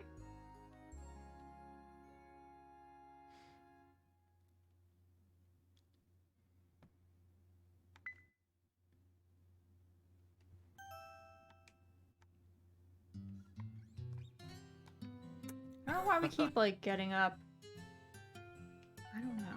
Like, not late, but guess it feels late, because Ralph's like already done with his breakfast. There you go. Huh. How's your potage for the day? Zimmy, thank you so much for the posture check. I'm a little shrimped up, I won't lie. Sit up a little straighter. I'm sitting in a real, like, gamer posture right now. I have, like, one leg up on my chair and the other one dangling. And I was a little hunched forward.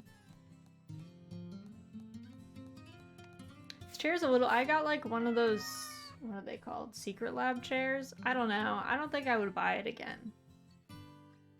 I won't lie. They're a little too big for me, I think. And therefore, like, a little uncomfy. I think I probably should have gone for one of those fancy office chairs instead. But the chair I had before this was very uncomfortable, so... I don't know. What is this? Is this a giant leak? Excuse me? How does that happen? How do you make giant crops? Like, what? What are you? I don't even know how that came about, but... Alright. We'll accept it. We'll take it. I think I need to put more fodder in. Let's grab some of this. Yep, they're totally empty.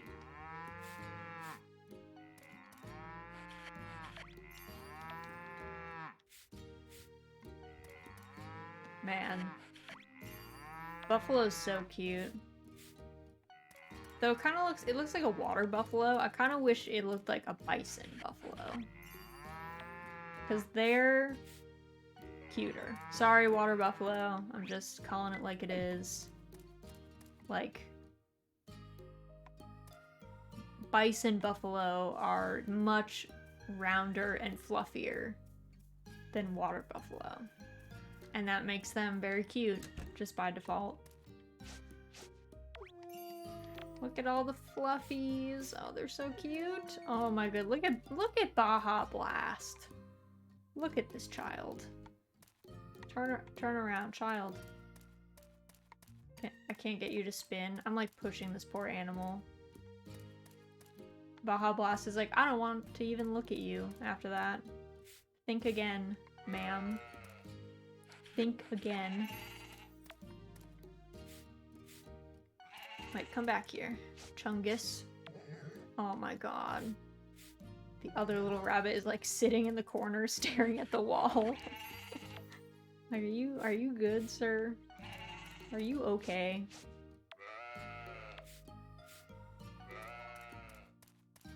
Like, look at him. What are you doing over here, Peter? Your little Angora child. My, one of my good friends she has one male Angora rabbit, and then she just got 2 females. And the male's named Slate, and he's very aggressive. She's like always telling me about like whatever new thing he's like ripped or attacked or whatever. It's like, I don't know, girl, that sounds... Rabbits can be aggressive. They've got sharp clue claws, and they'll bite you with their little teeth. I don't know. I would not like to fight a rabbit. I don't think that would be a very fun experience. There we go. I've been bitten so many times. I don't know that I've ever been bitten. My sister had a rabbit for a while, and she was her name was Sunny, and she was a Holland Lop rabbit. She was very aggressive. She really didn't like anyone except for my sister and my mom. She didn't like any of the rest of our family. And we had to feed her with oven mitts on sometimes because she would like hard attack your hands when you were trying to put food in the cage. She was very unhappy when anyone except My sister and my mom could interact with her like perfectly normally, but she did not like anyone else.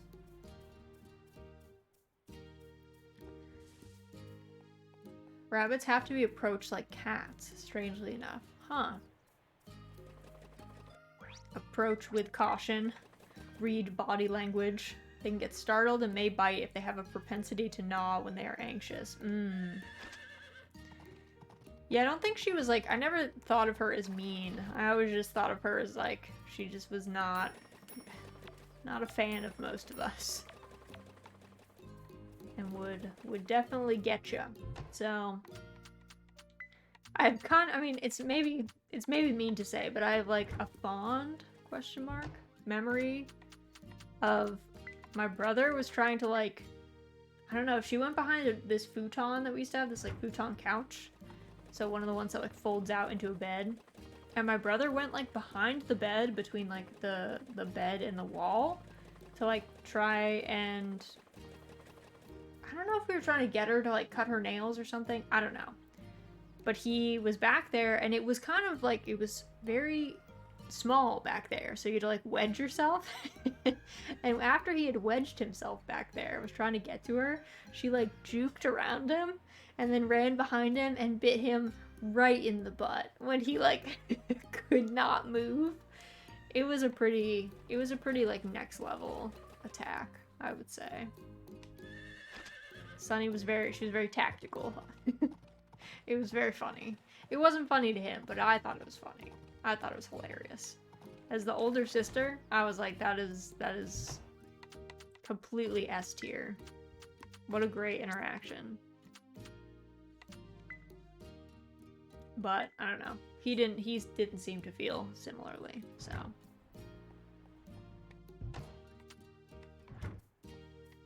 But yeah, that was kind of Sunny in a nutshell. She was a little goofball. Did I already give tomato juice to Love It today? I don't think I did. I don't think I even left the farm. Where is he? Eating lunch? If they flop around you, it's a good sign. She would do that sometimes and like let you pet her, you know, do the big flop. But there was plenty of times where she was clearly like, don't talk to me. Whoa! She, you know, she had days where she'd be cool with you and then days that she'd be like, nah, not today. Cutting their nails will always be a problem with some of the critters. Yeah, she did not like the cutting of the nails. Like us going to the dentist, we get that pit in our stomach. The anxiety.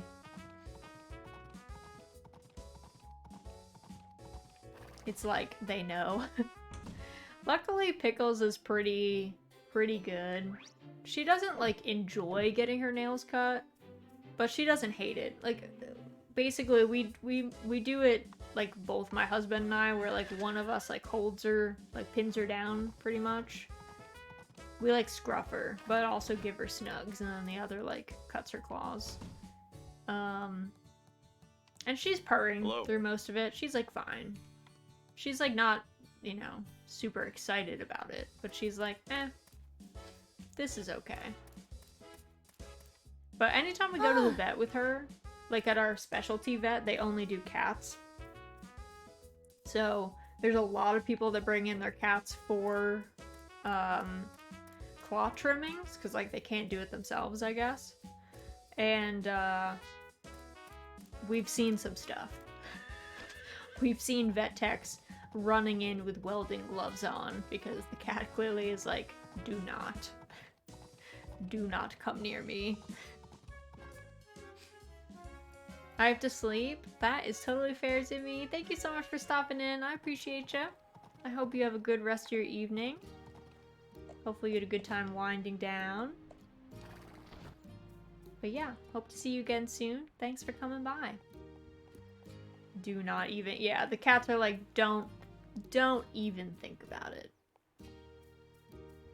The funniest was like when we first got Pick. I literally think it was like her very first appointment. Like we had just gotten her.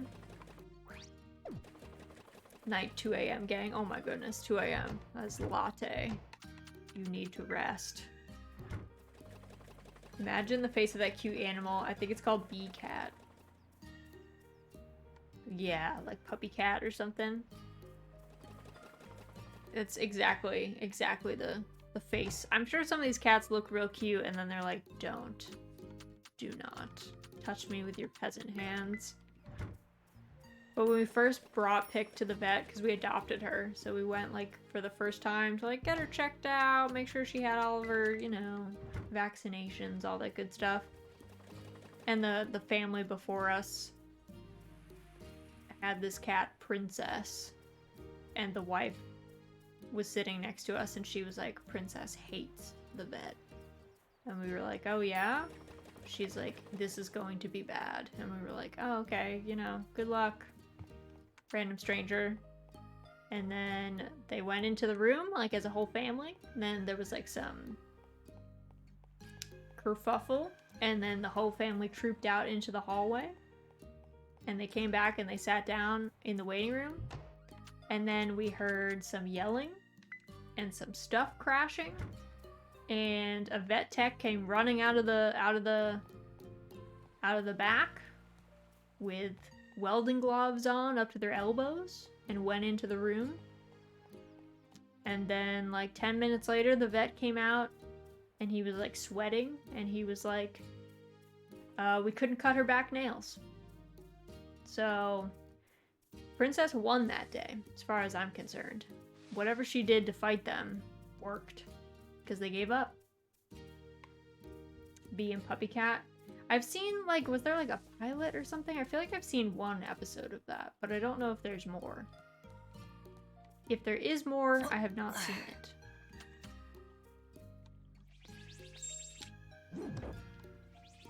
So to be fair, if I was a cat and I was at the vet, I would probably also fight for my life, because who wants to be at the doctor? I don't think anyone wants to be at the doctor or enjoys that experience very much. It's like always kind of awful, even if you're like a human who knows why you're there and you made the appointment. Like, I don't think I know anyone who likes going to the doctor. I don't think that's super real. I certainly have never liked it, and I don't even have any of the, like, phobias, you know? I'm not, like, afraid of needles. I don't actually mind shots. But I still don't like to be there. So if I was a cat, I would definitely be fighting for my life if I was brought to the vet, ever. I'd be like, nope, not today. Not today, Satan. You are not gonna get me like this. Not for free.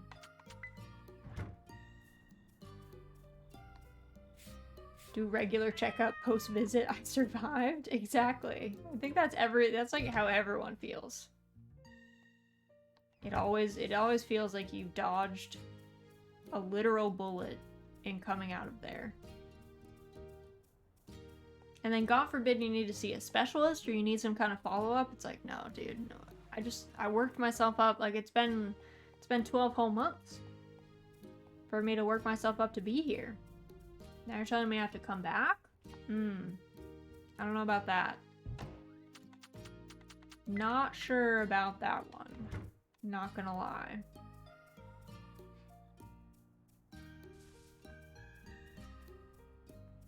I wonder if I need to chop some of these. Maybe I need to chop, like, these trees. Give myself some room to, like, see these machines. I don't, like to see the machines, but they are kind of, like, big hidden right now. They are extra difficult to witness these days.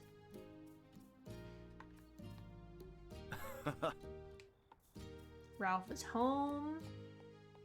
Guess we'll put this wood away.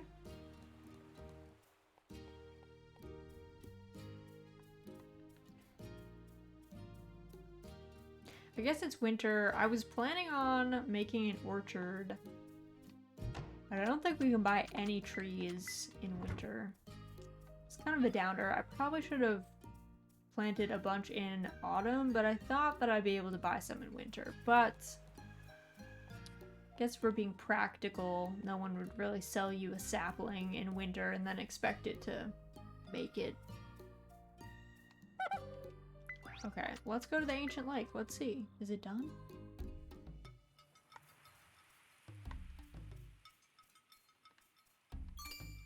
Take contents. Okay, a lot of shiny objects. Sick. Yeah, let's go back to the farm. What do I, how many objects do I have? Okay, not too many. So we'll bring these to the museum. I think the museum should be open tomorrow. Tomorrow's Saturday? I think they're closed Thursday. But I think they're open the rest of the time.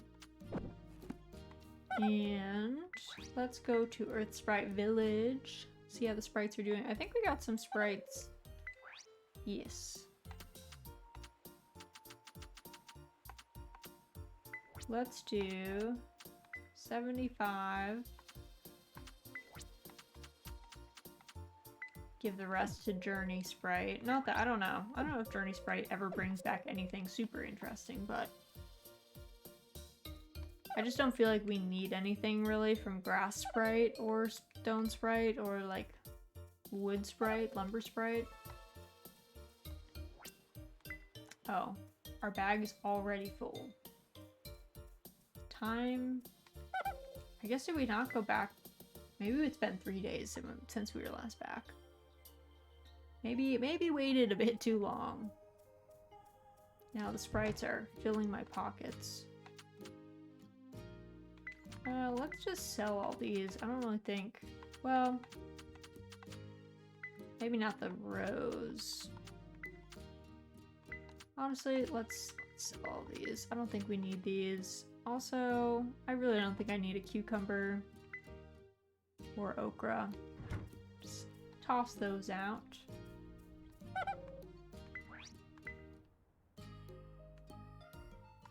Alright. Now we're ready to collect.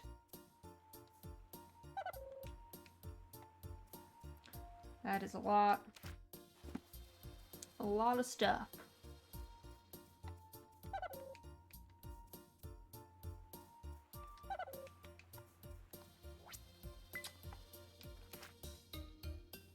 Oh, he has so much for us. Ugh.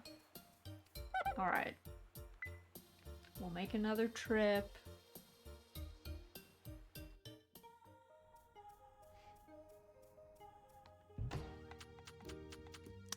Okay, we don't need all of these vegetable salads. Or the tea. Or the potato salad, if I'm gonna be honest. That's a lot of food that we don't really have a use for. Alright, fishing sprite. That is a lot of fish. I won't lie. That is a big catch.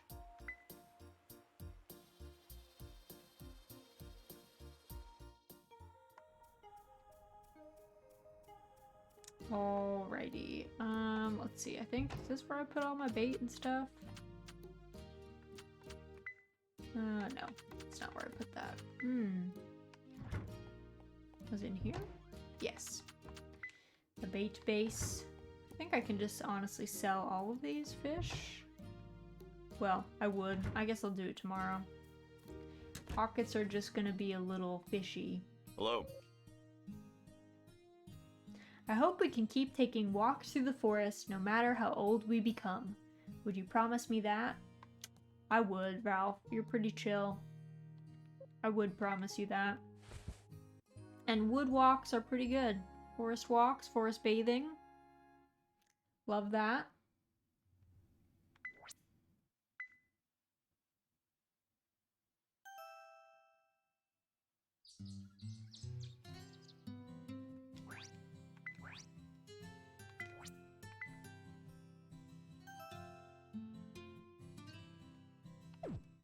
Okay.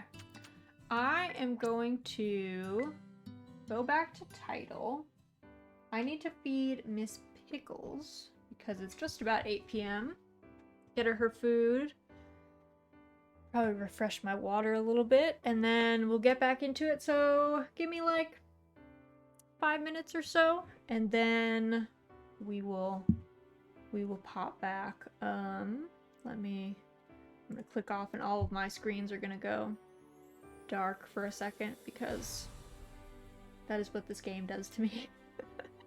But yeah, so I'll see you guys in like 5 minutes. Feel free to get up, stretch, get a snack, any of that good stuff, and then we'll be back for another hour of Pioneers of Town.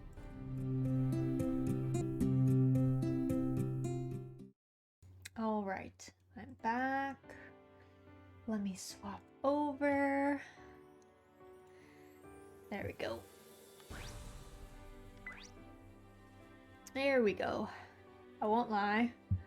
I was in, I don't know, like a fugue state? I don't even know if I would call it a fugue state, but I was so tired when I got up.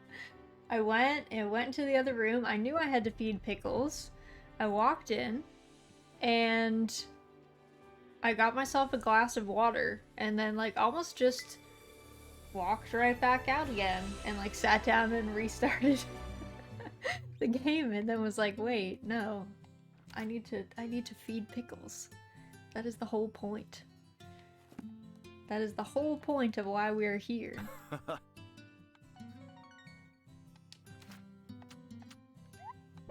But all's good. She got her food. She's happy as a little clam. She also woke up. Now she's gonna go munch. She was nip-napping before, but pretty much at 8 p.m. every day, she's like, oh, it's time. Alright. Got all of our stuff. It's sunny, so we can let the animals out, which is great news. Excellent news. Cue dramatic music. Why are we here? Just to feed Master Pickles? Yes, Mistress Pickles demands feeding. That is everyone's only purpose, is to ensure that she's adequately fed and watered. Y'all have enough? 6, yes. Mistress, check. Yes, Miss Pickles. Little Pickles Bean Dog. She has many names in this house. She goes by many names. Hopefully those animals can leave. I don't know. Hopefully those trees are not blocking them in. I guess we'll find out. I guess we'll see. Alright. Look at Puff and stuff just running. All fluffed up.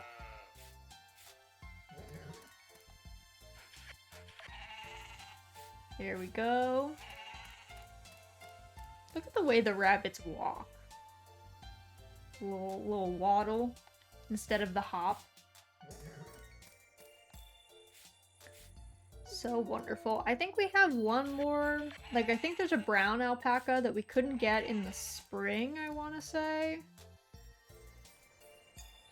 That like we were too low taming level for, I think. So it'd be good to pick up one of those. I guess it'll depend on the timing. And R1, thank you so much for the follow. Welcome to the cottage. Welcome in, welcome in. Oh, my pockets are full. Oops, let me go drop some stuff off. I guess we'll let them out too. And then we'll go drop off some things in our maker machines. Let's do, okay, we have a bunch of this. Let's do 2 of those. There we go. Pick that up. Good, good, good. Let's see. These are all set. I guess, did I pick up 1 egg? I did. Somewhere along the way. I grabbed 1.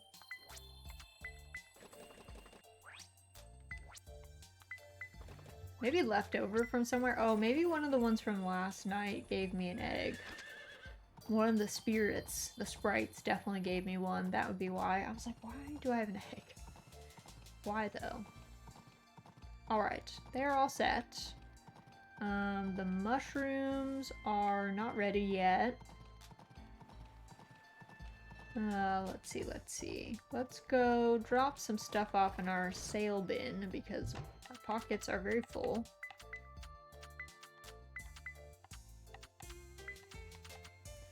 Probably gonna sell the green potage. Yeah, okay. I do like in this game that you can check your like map and stuff from horseback, because you can't do that in Doraemon Story of Seasons, which makes it a little hard to find people sometimes. It is a bit challenging because you can't, you know, check locations on the fly, so you miss people sometimes. Woohoo! Alright, let's get Lovett his tomato sauce, or juice, I guess, not sauce. Imagine him drinking tomato sauce out of a jar. Kind of a horrifying image. Kind of terrifying.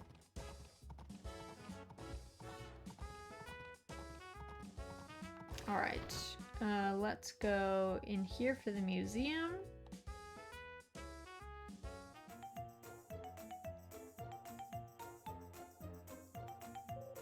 Aha! You are visiting the museum as well. I see we are both men of culture. By the by, you wouldn't happen to be hungry, would you? I would be in paradise if only I could enjoy a good meal from the bistro while gazing at this wonderful art. I'm sure you can see where I'm going with this. Would you mind terribly picking me up some food from the bistro? He's about to get shut down. Just a moment, Lovett. Well now, I believe you are the curator here, yes? Yes, I'm Gloria. I couldn't help but overhear you just now, and I'm sorry to inform you that no food or drink is allowed in the museum. Oh, and yet in the city it is not rare to see cafes and museums joined together as one. Then you're welcome to go to a museum in the city. I make the rules here. How unfortunate. Regrettable, really. Do the people of this town not understand the delectable harmony produced by merging culinary flavor and artistic passion? Poor Lovett, he's like so crushed. And Koitree, thank you so much for the follow. Welcome to the cottage. Welcome in. Oh? Look at this swing set. So simple, yet so evocative. This is precisely the kind of art I have been looking for. Cottager, there's no time to waste. To the bistro with you. Why are we getting this food from the bistro? He has 2 working legs. Like, Lovett is able-bodied. We work on a farm all day. He should be getting food for us. Fantastic. I will savor this succulent meal from the bistro while I bask in the beauty of this swing set. This will be the perfect subject for my next column. I shall call it Active Eating. You have my thanks, Cottager. Would you mind swinging a bit for me? I absolutely must relish this food as I behold the glory of you swinging. Sure. That's all you want. Lovett is so weird. Cute VTuber model. Thank you, Koitree. My art mama did a really good job, but I appreciate it. Welcome in, welcome in. It is just as I anticipated. The creaking of the swing enhances my appetite tenfold.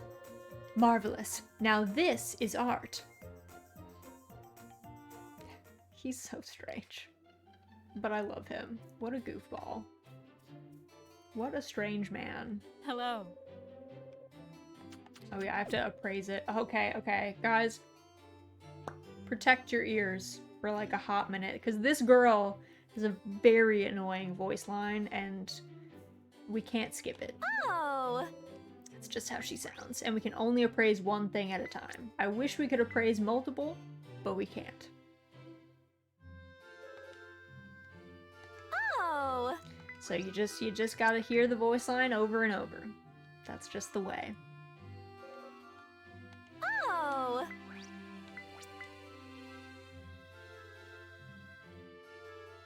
I don't know why they gave her that line.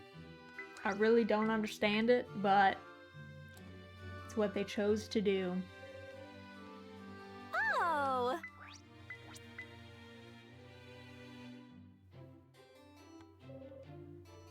Glass slipper. Interesting. Alright. Donate treasure? Alright, the dinosaur fossil. Do we have any fossils in here already? This is like our ancient civilization section. We're kind of weirdly spread out. This is like amber though, isn't it? It looks like amber. We're gonna put the fossil here for laughs. Let's see. Donate again. Ancient bug fossil. Is that a trilobite? Were they? I guess they're a bug. Aren't they a sea bug? Let's do... The worst thing about this museum is you can't move stuff around. So once you place it, like if you're playing blind, you're gonna just have a disorganized museum, which is definitely bothersome to people, and I can understand that. I'm gonna put the glass slipper next to the pearl, because that seems like, you know, kind of on the same page. Alright, now that that's done,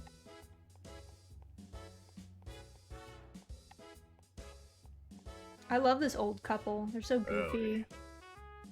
I kind of wish there was more people like Simon, because Simon is very, like, Western homesteady, and his wife is as well, and this is definitely meant to be more Western homesteady in some ways. Like, the picture of our grandfather from, like, the beginning of the game is very Western homesteady, and it's called Pioneers of Olive Town, but I don't know. It's kind of a weird mishmash. There were some questionable choices made. Some questionable choices made in this game, I think. Let's ship the bug fossil, the trilobite, let's ship the gold medal. Some of the rest we should actually go put away.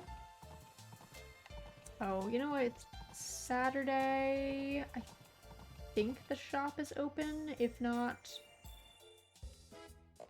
then that would be pretty normal, so I can't really be mad. Let's get some more... Let's get some more leeks, because we've had, like, weirdly good luck with the leeks. Because they only grow in 4 days, so they're kind of nice. Short time crop. We need more of those. That also create giant crops, like, it's pretty good. Pretty nice.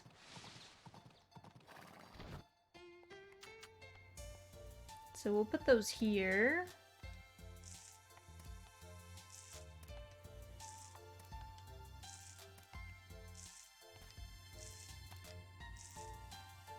There we go.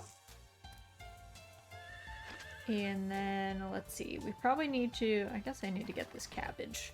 I don't know why cabbages grow in the winter here, when, like, snow is out. I never really think of cabbage as something, I know it can survive frosts, like, there's a lot of cabbages and kales and stuff that are pretty good with that, but it's a little questionable to see, like, full cabbage head just sitting out in the middle of everything, but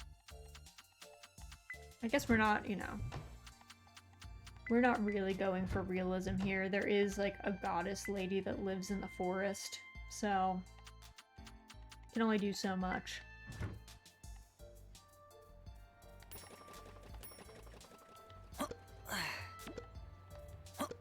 Let's see. There's that. Should also flick away so I don't accidentally eat the cabbage. Not that it's worth so much to us, but still. Still. Okay. Those are all good. Oh, more mushrooms. The mushroom hunt. I loved Doraemon Story of Seasons in like pretty much every way, but I was super in love with the fact that fall was like the big mushroom hunt season, and that they put the mushrooms actually like on trees and fallen logs and stuff. It was a very nice touch. That they were kind of, you know, in situ, I guess you could say. A little bit more believably out in nature, you know? Alright. Had to move those trees because I kind of felt like, I don't know, the cows are all pretty big models and they feel like they were getting stuck. So... kind of same with these guys, they're all kind of like bunching up on the machines. I don't know if they need to be doing that, but... Is that a fat bull? This cow topiary? Or my actual cows? Because we have two, we have a buffalo named Martha. And then these, they all have little tiny horns on the top of their head. They're quite small. Actually, the best way to look at things in this game is with the camera, is if you can handle the Cloverfield effect. I guess that's the key. But yeah, it's supposed to be a water buffalo. Martha's a water buffalo. But yeah, see, they all have little horns on top of their head. I don't know why they have bells on their tails, but the bubble cows are very precious. We are big fans. Look at their big faces. Like, look at that. Look at how cute they are. And we've got a brown cow.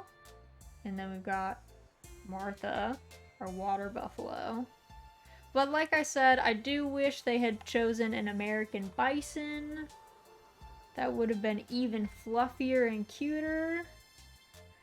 Psyduck cow. And then over here, it's a little bit hard to, I guess. We've got calf. Look at how handsome calf looks. Calf looks so handsome. So cute. And then we've got Puff and Stuff, our normal sheep.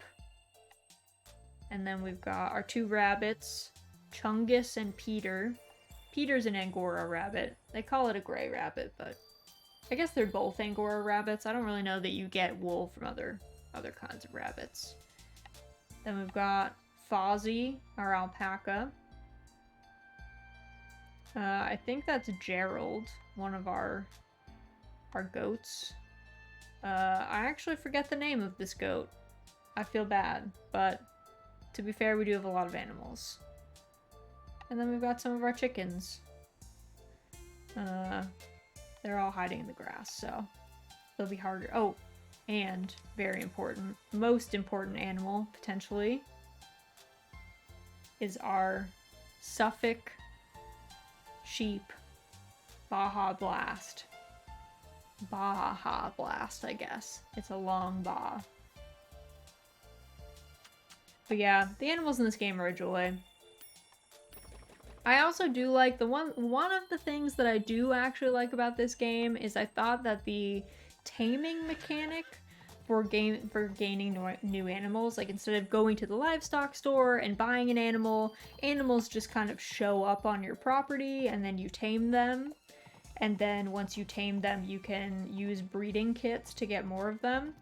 I do like the taming mechanic and needing a certain level of like taming skill in order to get new animals. I did think that was a nice touch. I was a fan. So there is that. There are a lot of other things about this game that I'm not as huge of a fan about, but I did really like the taming. I thought that was a good choice. It was definitely different and interesting, and in farming games, which are often quite dull by design, having like one or two mechanics that are a little different or interesting is a nice touch. It's nice to mix things up every once in a while.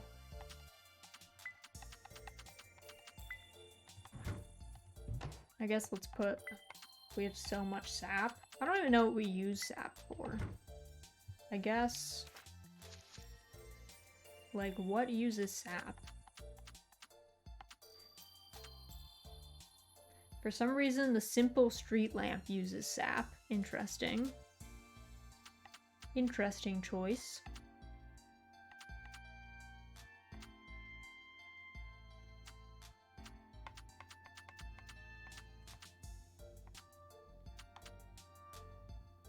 I don't know, I might think about doing some, like, crafting for getting some nice, I don't know, decor items to put around. Some parts of the farm look bare, but I've been waiting until we got things, like, a little sorted out, but we may never get things sorted out.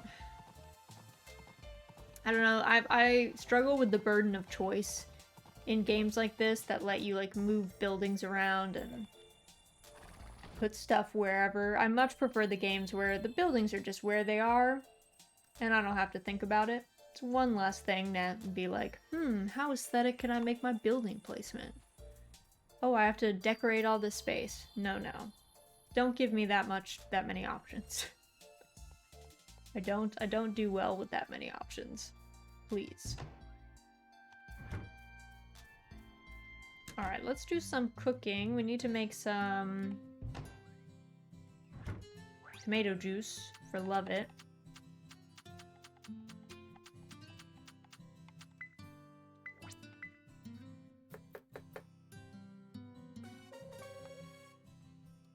Let's make, I don't know, 3? It's kind of a shame you can't batch cook. I wish you could just batch cook and then it would, like, you know, take the amount of time. You know, if it was 15 minutes for one, then if you batch cooked 3, it would be 45 minutes or whatever. But you can't do that. So, instead you get trapped. Let's make some more potage. Might as well. Is this gonna be a different star level though? It is. Okay, whatever. We'll leave it there. We'll leave it. Hello. We can also ride our moped. This was actually like a big part of the story, is like the whole reason we kind of got stuck here is because we were riding our moped and it broke down. And then it took like a really long time to fix the moped. Slav, hello, how are you? Welcome in. Happy Thursday, hope you're doing well. We're just playing some Pioneers of All Town, the classic. I don't know why these guys they're like always, I don't know, it's a bit weird that this dude is always in this like denim jumpsuit. Estoy tired from work. I'm doing alright. I'm sorry you're tired from work. I guess that's kind of, I mean, I'm usually tired from work, so I guess I feel that. But I'm doing well. I've got like a couple of big projects that I'm trying to finish up this week, so not stressed, but like just trying to get those out the door. But otherwise, just chilling, honestly. Just hanging out. I've got some like events coming up, I guess. Like a friend's birthday coming up in the next couple weeks, so I'm trying to figure out what I'm gonna do for that too. But I'm appreciating the downtime. I'm happy to not be doing too much.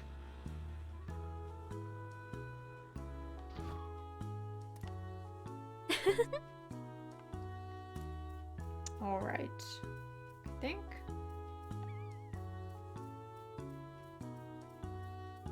that's all that we need to do today in here. The moped's kind of a smooth ride. Like visually, it's actually kind of like calming on my eyes. I don't know. Riding calf is sometimes a little like loud, I guess, because they do the clippity-cloppity sound effects, but the moped is quieter. Blair is cute. I'm a fan of Blair and her cute outfit. Wait, you get the motorbike back? Also, hi. TJ, hello. Welcome in. you do get the moped back eventually. You fix it. It does break down at the beginning, but you do eventually, like, the parts come in or something. You have to, like, help with it. I think you have to, like, get some of the supplies, ore and stuff, but you do get the moped back, and then you can ride it as a mount. Though you have the horse before that point, so it's not like you're waiting on fixing the motorbike in order to, like, move quickly. Luckily, that's not the case. Luckily, they don't, you know, cap us like that and hold us back.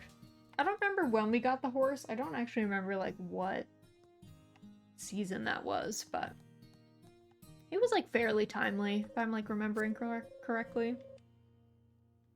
Oh, another thing I do like about this game, the animals go back by themselves. You let them out, but they'll go back inside when it's nighttime. Very nice. Very nice for time management purposes. I can appreciate that. Little unrealistic, but hey. Not really gonna hear any complaints from me about that. Okay. The Snowshine celebration, which I think is probably like Christmas, is on the 25th. I don't actually know what we have to do for it. So hopefully we don't have to do anything. Because otherwise, I don't know. We're gonna show up unprepared, I guess. Why is the ancient bug fossil showing a unit price going up? Is it, like, variable? Auto herd. Yeah, the auto herd is a positive for this game for sure. Good morning, cottager. Do you have a minute? We're gonna be holding the Snowshine celebration in 3 days. You heard of it? We light bonfires and go around town enjoying everyone's sculptures. It's a proverbial clash of ice and fire. The residents all make their own snow sculptures. You'll be able to see them all over town. Snow sculptures lit by giant balls of flame. Pretty dreamy, yeah? Anyway, that's in 3 days. Hope you're looking forward to it. Thanks, my dude. Thanks, my dude. I was, like, just being like, do we have to do anything for that? Do we have to prepare it all? Here you go, my love. Enjoy your soup even though you're already clearly having breakfast. It's so funny because in Doraemon Story of Seasons, you cannot give people gifts while they're eating, which seems like way more polite, but in this game you can just shove gifts in people's faces, and usually it's food that you're giving them, and they're just like, oh, thanks. They don't care.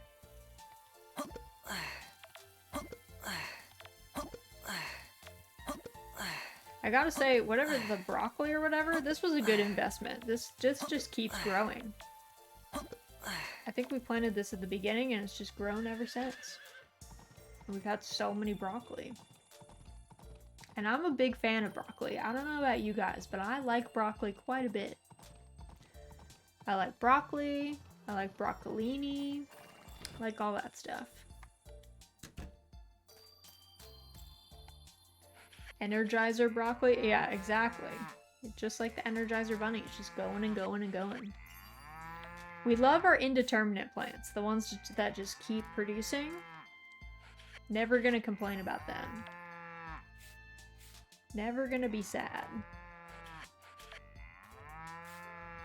Though I will say, in my own garden in real life, I have planted a lot of indeterminate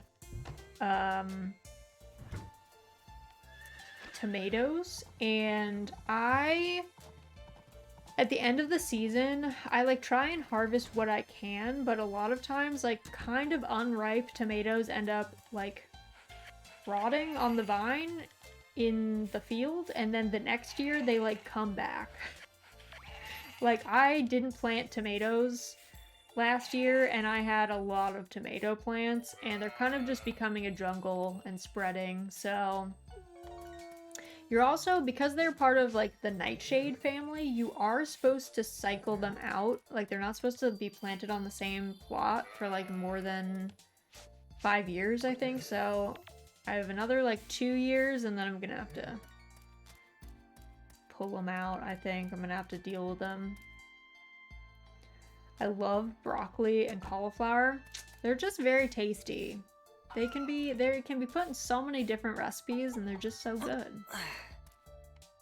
Always a good time.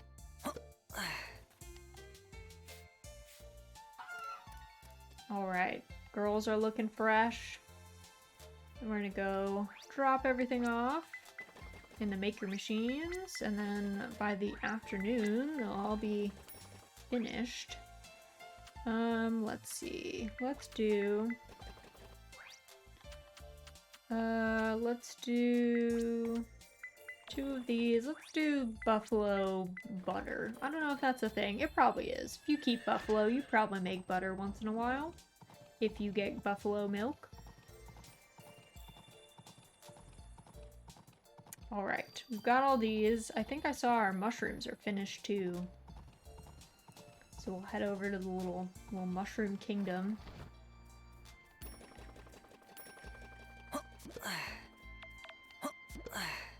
The spore machines are very slow. I won't lie. They are, they're definitely a lot slower than I anticipated. So it seems like we actually need, like, I don't know, 3 sets of mushrooms in rotation almost. If we're gonna never buy spores again. I think that's what we're gonna have to do. I think that's gonna end up being the case. It's-a me, Mario! Mario! Okay. Yeah, like, I guess we just top this up. And then I guess we gotta go buy more spores. Because like I said, I didn't know it was gonna take so long. Oh look, the hawk is back. I don't know if I've taken a picture of the hawk. I have, like, no memory of which birds of prey I have and have not gotten photos of, but I don't really feel like chasing him down right now. Don't really feel like chasing him down, so he might just end up stewing a bit longer. Let's see, what do we want to ship? Yogurt, the mushrooms, the broccoli. Got a lot of broccoli. The good goat milk.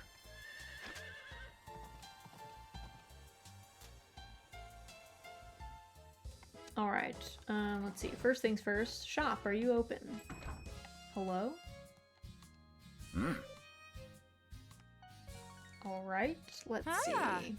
Buy goods. We want... Oh, new, shiny watch. A watch that makes you feel dignified just by holding it. A gift as fancy as this is sure to be well received. For 23,000 gold. Oh my god. Yeah, I guess. Is that a Rolex? Rock Chungus. Apparently sauerkraut is also a superfood. Oh yeah, sauerkraut will save your life. You won't get scurvy if you eat sauerkraut. So, you could do that. It's so tasty. I'm a big fan of sauerkraut. I've been meaning to make sauerkraut at my house for like a while. Cause I have lots of fermentation crocks and stuff. I do a lot of pickles, but I haven't done sauerkraut. I've been meaning to do kimchi too. I have a really big fermenting crock that I think I'm gonna do kimchi in, but I've been lazy. Kimchi is just very messy. So it kind of takes like a dedicated day to make. It's so good. Kimchi is an S tier food, for sure. It's very tasty. Let me go find Love It. Where is this man? Is he... I think he's walking this way, probably. There he is. Hello. I have to, like, jump in front of him. I have to wonder if the Snowshine celebration will include any scrumptious morsels. Snow cones, perhaps? Is that scrumptious? Does that count? Oh. Is kimchi typically a cold side dish, or do you heat it? I normally eat it cold, but there is like a kimchi side dish that is cooked, which is also very good. If you struggle with how spicy kimchi can be, if you're not a big fan of that, then the cooked version actually cuts that quite a bit. You cook it with like soy sauce and I think a little bit of sugar too. So if you're someone who struggles with spice at all and like the spiciness of kimchi really gets to you, that can be a really nice way to like consume it and get a lot of the benefits of it without, or if you just hate cold food, that's another thing. If you like it cooked better. NPC minding their business, you clothesline them with a gift. That's kind of what we do. That's kind of our MO in this game, I won't lie. We're often ambushing NPCs around here. I'm not proud of it, but it does happen. It is often the case. Oh wait, we already had 6. I'm dumb. Okay, well we already had 6, so I didn't even need to buy these. We were already ready. It's fine. Now we just have extras, I guess. So let's do, I guess we have to remember not to go over the amount. Soy sauce and sugar equals good enough for government work bulgogi sauce. There you go. It's a pretty good combo. It works well with many things. Which of these should I do? I guess plant it here. And then we swap to the coral mushrooms. Or I guess it was technically for Christmas. I don't really personally celebrate Christmas, but I still get Christmas gifts because most of my family celebrates Christmas. So we'll say it was a Christmas gift because the person that gifted it to me celebrates Christmas. I got a like mushroom log, like a log filled with mushroom spore plugs from my brother. So I'm gonna grow that this year. I really want to, I found this system, I have to like dig up it again online, where someone was making like mushroom beds. So the mushrooms, the problem with like the spore plugs and stuff is you have to keep buying them, or you have to like make the spore plug things yourself, which is sometimes a lot and can be quite difficult if you don't have like a good setup for it.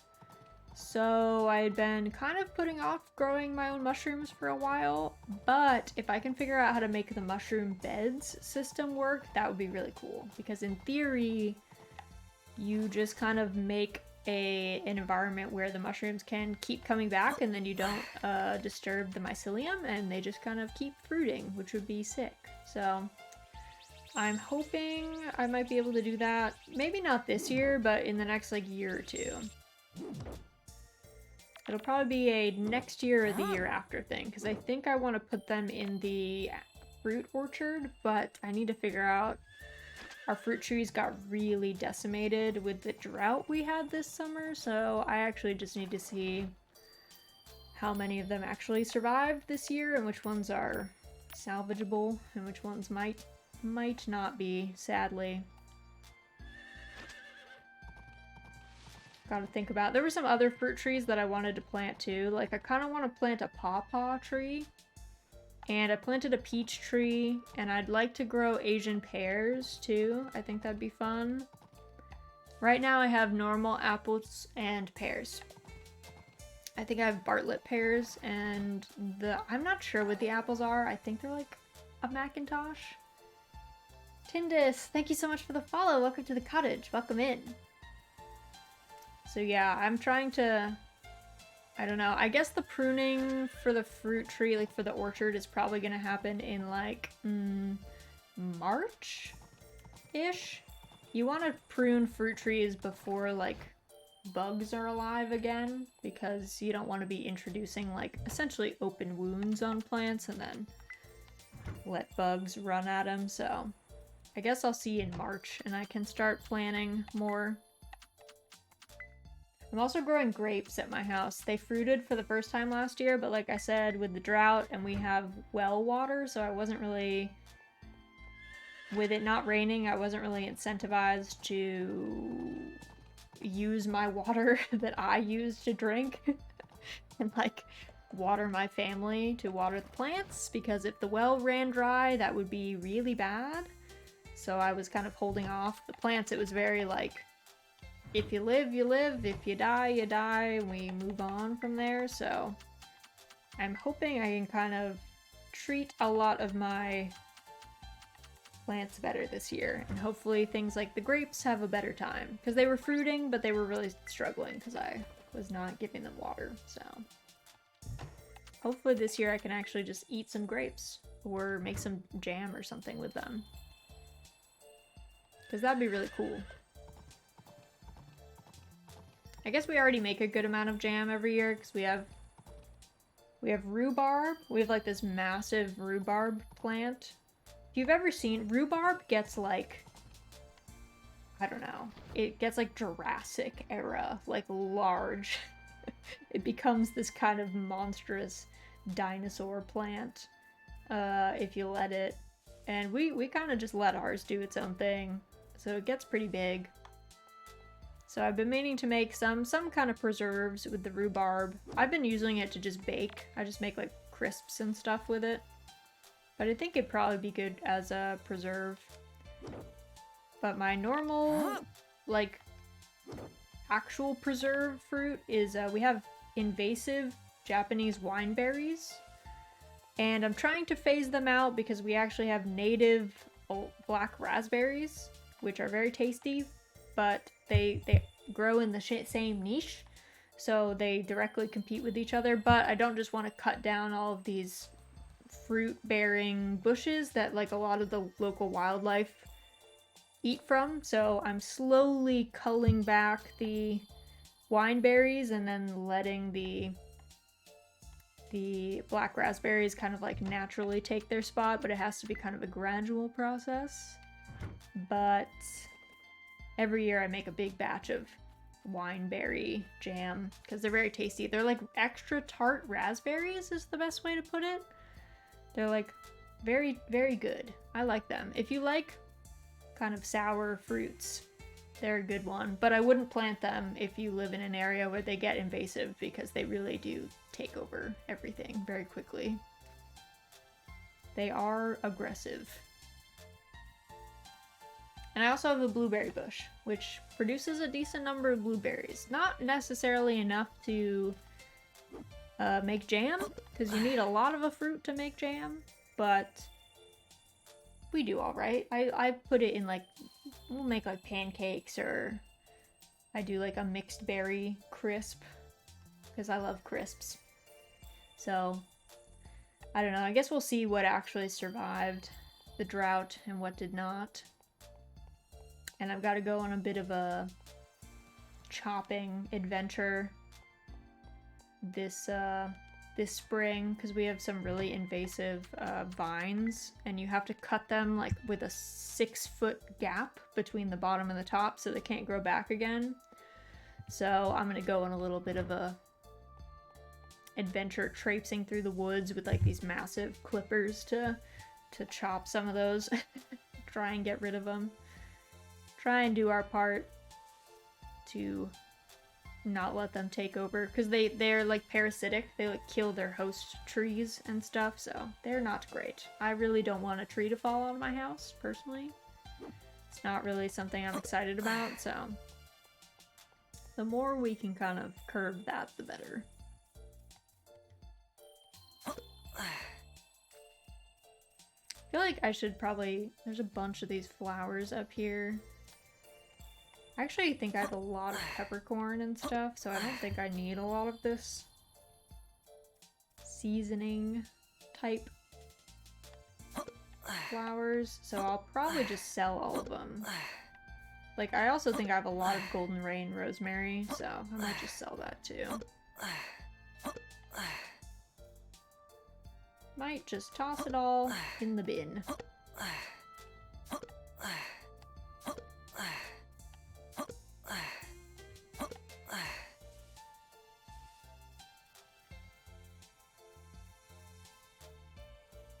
I'm a little sad that on stream we're probably not going to get to the point where we unlock the hydroponics place. But I might unlock it, I might like grind it out and like unlock it in my own time, and then like one of these days where we do more of a laid back stream day, maybe I'll show it off, and that way we can see what it looks like.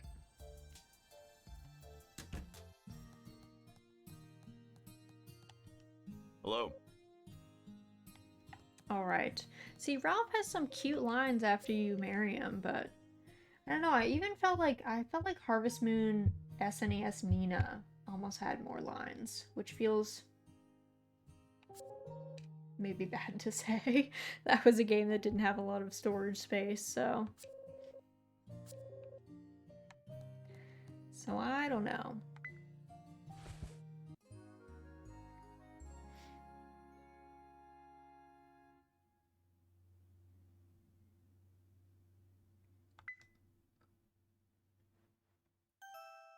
I guess I've never used our bait too. Maybe I need to do that.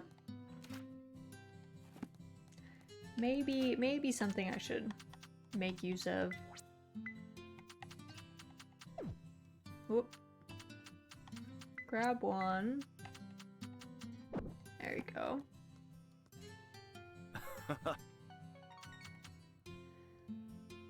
Yeah, like, I don't know, like, we already got the memo about the Snowshine celebration, so I feel like it's fine if the first day that you talk to someone in between you being informed of the celebration and the actual event, if people like tell you their Snowshine celebration voice line, but after that I feel like they should say something else. But like I said, I think it's because there's just too many characters in this game. I think everything got spread a little thin. I think they could have done with having a smaller cast, but like higher quality voice lines. I think that would have been the way.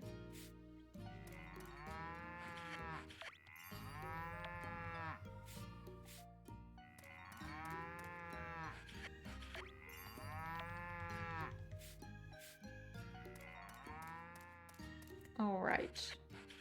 Snowing today, so everyone's gonna be inside again. It's kind of a shame because sunny days are like few and far between.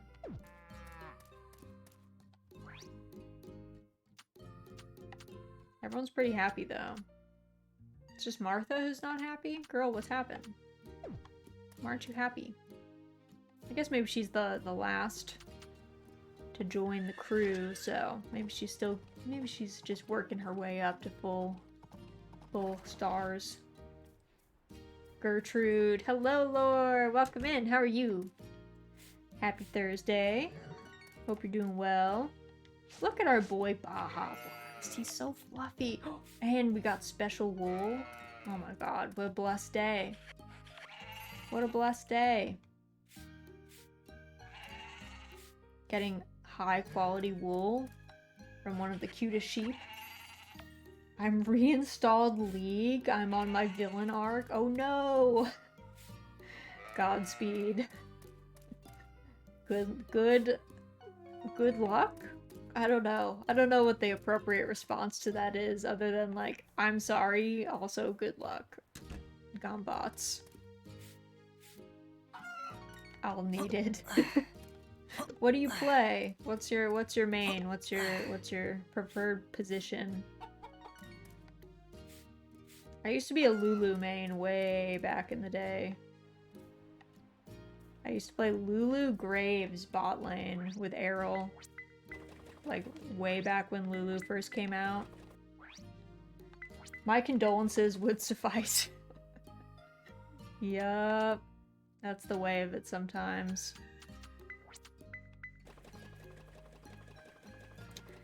Oh man, I can absolutely see you Luluing. It was gross. It was a lot of harassment and being mean. That was also my villain arc. But I don't play League anymore. I uninstalled that game and I've never been back. I think I played once in a Clash game because my friends like needed someone else and I was like, fam, this is gonna be not fun. And it wasn't fun. I knew it wouldn't be. So, you know, lesson learned, I guess. As for me, we are of kindred spirit. I used to main support Soraka brand Kog'Maw. Love it. I actually really liked playing Fiddlesticks support way back in the day. That was pretty fun. I think he's been long reworked. I don't think he works at all the same way. He wasn't much of a support as more of just a lane and nuisance. with an ult that had some utility to it. Oh my god, how do you know about my trash Season 1 support pick? Listen, we were all the same back then. I got convinced to re-download it last year, played one game, it was awful, I uninstalled again. You did good, Tindus, you did. That's the way. I'm sorry you got convinced in the first place, but at least you played one game, you didn't have a great time, and then you said, you know what? I'm good. I'm all set. I don't need that in my life. What's worse is if you hate League and then you keep playing League. That's more of a problem. But if you got the back and forth crow bounce on the enemy bot and support as they were running back to tower, it was so good, Laura, it was so good. It felt so awful, but so good at the same time. It was so toxic, but so funny. You know? Sometimes you just have to be a little toxic. You just gotta. Ooh. Sometimes that's just the way. And support Fiddlesticks was like that. But yeah, I haven't been back. My husband's been playing Dota, and he likes it a lot more, and people that play Dota seem to be happier. I won't lie. Like, they do seem to be happier for it. It seems like everyone who plays League kind of hates it. And I don't know how healthy that is. I won't lie. I'm not sure how good that is. But I've played plenty of games that I hated too, so I don't know if I'm really one to, you know, cast dispersions or throw stones there. My friend keeps trying to get me into Dota, but I don't know if I have it in me to learn another MOBA. That's just it. Like, it is learning another MOBA. So, that's its own set of pitfalls. But if you could go back in time and, like, pick a different one, you know. Ugh, Clem's done it again. Where'd he hide my baby? Oh, hey, Cottager. Mind giving me a hand here? Are we looking for an infant? Let's say Clemens hid your motorcycle? Yeah, he hit my bike somewhere and... Wait, how'd you know that? Dang, you psychic or something? So you know how much I love my motorcycle, right? I'm always tinkering around with her whenever I've got any free time. Which means Clem ends up having to do all the work around the shop. And yeah, I do feel kind of bad about that, but I don't know. I think Clem finally snapped and hid my bike somewhere. Aha! I finally found you. You're the miscreant who inappropriately parked your motorcycle, are you not? Wait, you know where my bike is? I do indeed.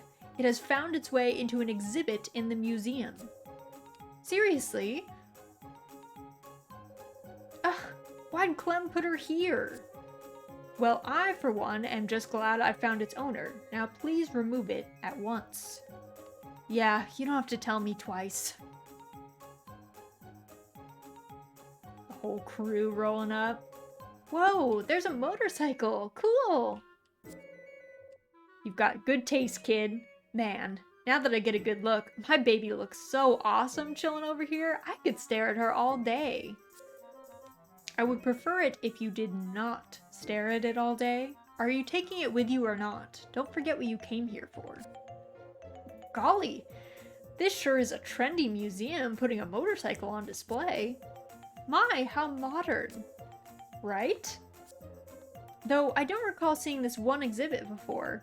How long will it be here? Until everyone in town's gotten a good look at her. Oh, no, no, no. I'll be having none of that. Take it home this instant.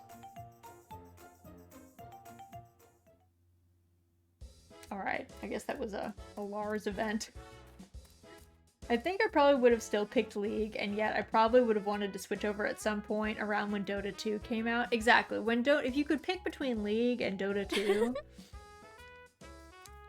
Dota 2, probably the more fun choice in the long run. But who could have foreseen what League would become?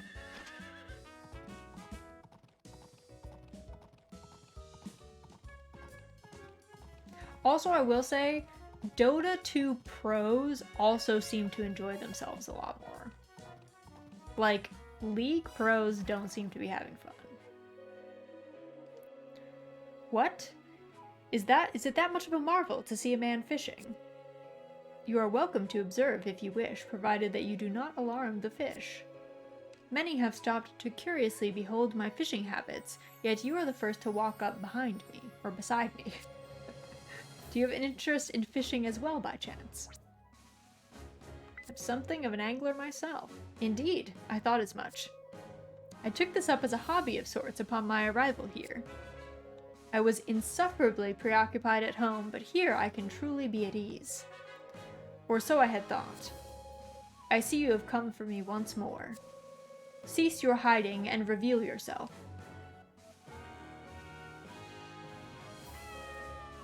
Meow? Ah, a cat. He is undoubtedly after my fish. He prowled about yesterday as well, though he remained hidden. He is docile at present, but there is no telling when he might bare his fangs and strike. You should be on guard as well. From a cat? No, no. We do not fear cats here. We are friends with cats. We have no quarrels with cats. None.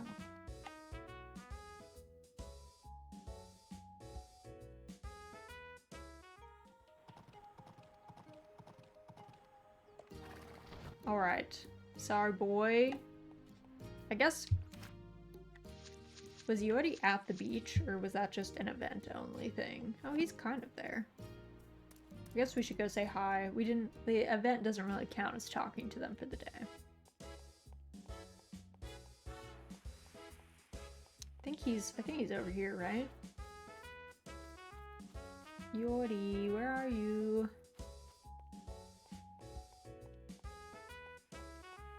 The boat?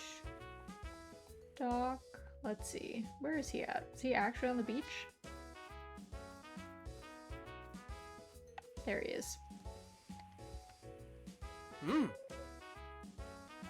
There we go.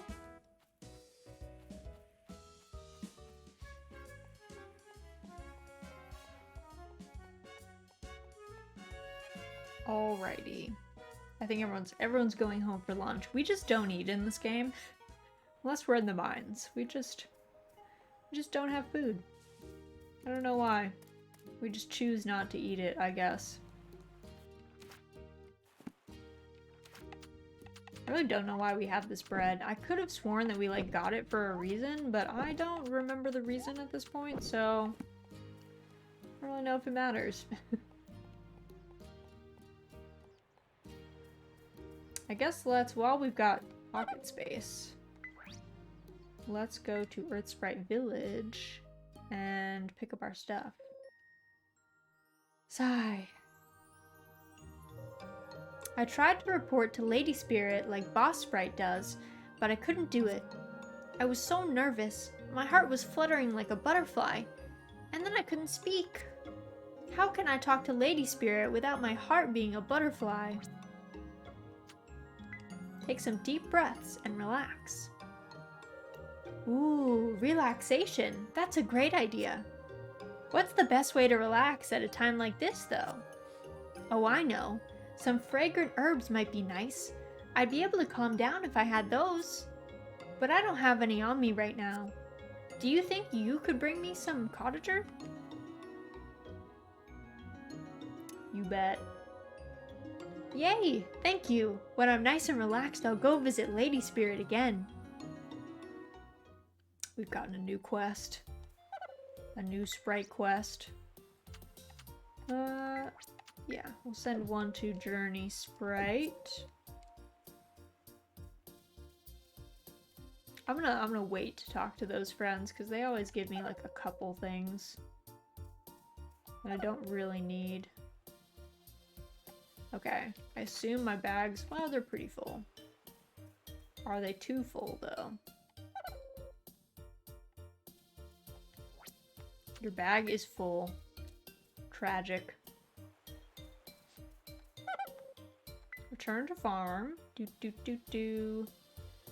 Oh yeah, I think I meant to go to Ancient Lake and see if it's what it's doing. Maybe it's not doing anything. Let's see. We have these. I think we have baked beans. Guess we'll hold on to the mugwort daifuku, at least until I check. We'll sell the honey. I think we can sell the corn too. Alright. Earth Sprite Village. Let me see. I gotta talk to this one first, I think. That friend first. There we go. Probably just not gonna talk to the other ones because they don't really have, they don't have workers working for them, so they just give us like base items as far as I know. Which we don't really need any base items, so.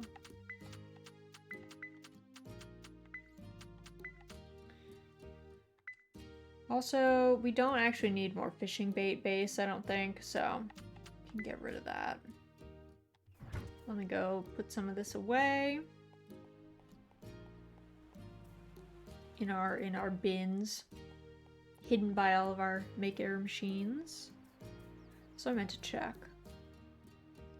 Insert. Oh. Have you guys not been getting fed? That would be bad. That would be not great. I guess I gotta check on all the animals now. I was wrongly assuming that they had fodder, but they might not. It's kind of weird that you can't just like load up all of your fodder into these things, I will say. It's like a little odd that it only takes 100 at a time. Let me check that these friends are all getting fed.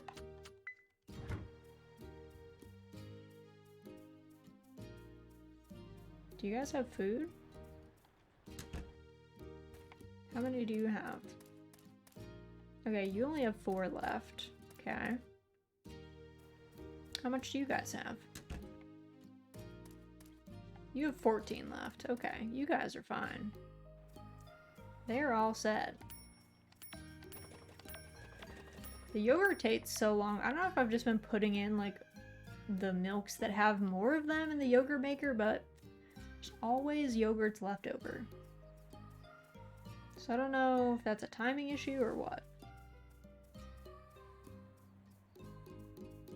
Alright. There we go. Let me sell some stuff. I can escape my own mushroom kingdom. If I can get out of my own mushroom forest. Been stuck more than a fair few times in there. This is what I get for trying to make something look even remotely accurate to real life. I was like, mushrooms, yeah, you grow them under the cover of trees so that you have like shade and the temperature is not too wild. And then I get stuck in there. Let's see. Let's also do some cooking quick. We need to make some Potage.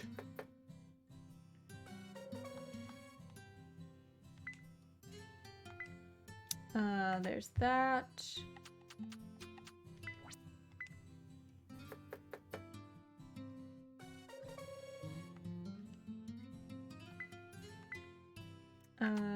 I think we're about to run out of potatoes, so maybe I should be growing potatoes. I think you can grow potatoes in like every season, but I've been lazy about it. I won't lie. I've been not keeping up. Maybe after this next batch of leeks. And then we need to make some tomato juice for Love It. And I need to figure out what Iori likes to eat. I don't know if it says in our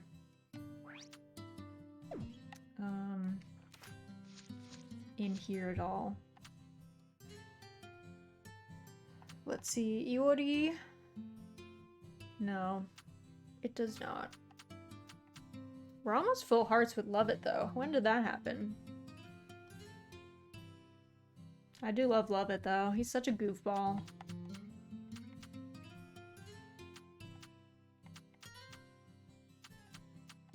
I guess you can't romance Love It though. I guess that's why he has the orange hearts instead of the pink hearts. I guess pink hearts are only for people you can romance.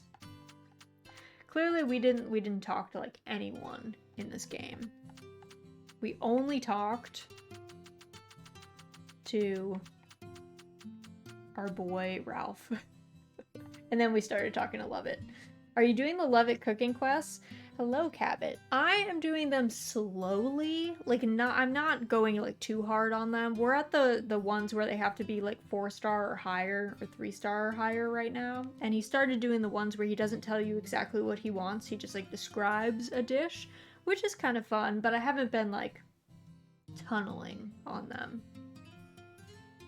Mainly because we lack a lot of ingredients, so I don't keep like a full larder. I do not keep well stocked in this game, for sure. So we've been working on them, albeit quite slowly, comparably to everything else. At this point, it's kind of been like waiting to see if something that we might need shows up in what we get from the sprites. It's kind of the case. Because, like, we did one of the ones from this batch, I think, to get the, there was, like, a mushroom spore maker machine. But after that, we were like, we'll get to them when we get to them.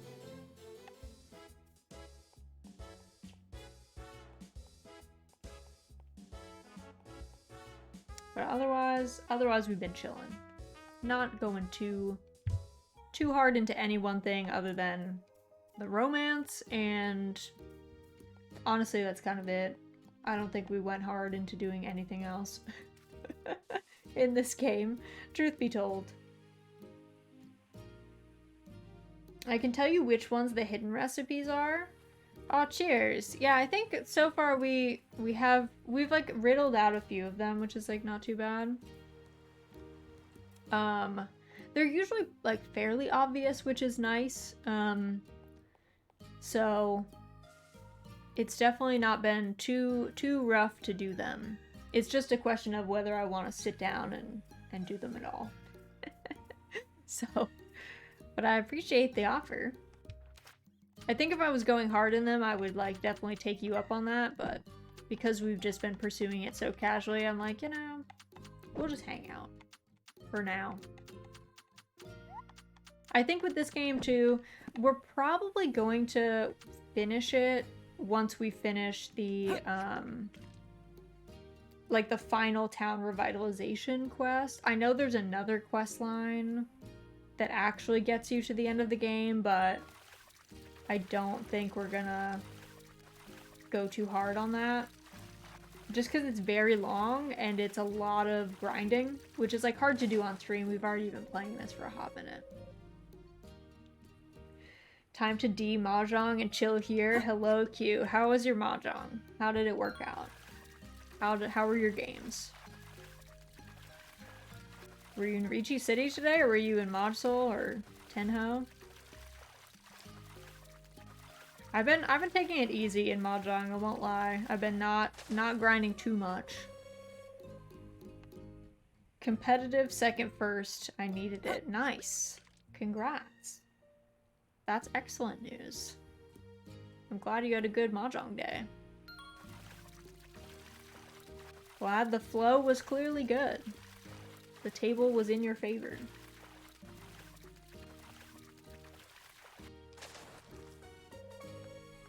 I think I need to use bait to like get anything of worth when I'm fishing, but I've been stingy and not using bait. I've been like, eh.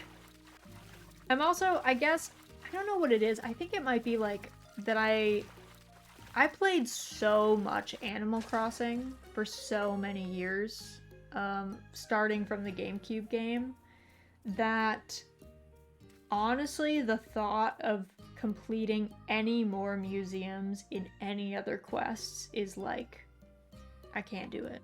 I just can't do it anymore. I just don't have it in me. So when I saw there was a museum in this game, I was like, I'm good. I do not need to do that.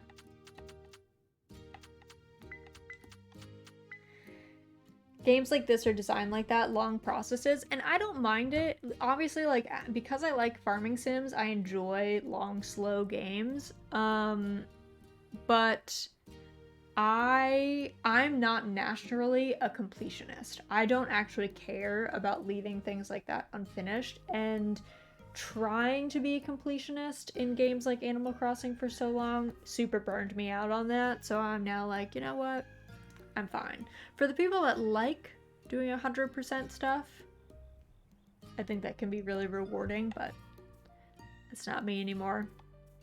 I've graduated from that. I've moved on. Otherwise I just get stuck playing the same games over and over for like ever. And it's fine if I actually like the game, but there's been many games that I've played for way past their time, just because I felt like I had to finish something, and that's not an enjoyable way to play games. That's not the way to do it. Because then you just get burnt out, and then you're like unhappy. The live in the world approach. Yeah, exactly. Like, I can't live in the world anymore. Sometimes I have to leave the world. I have to be able to exit.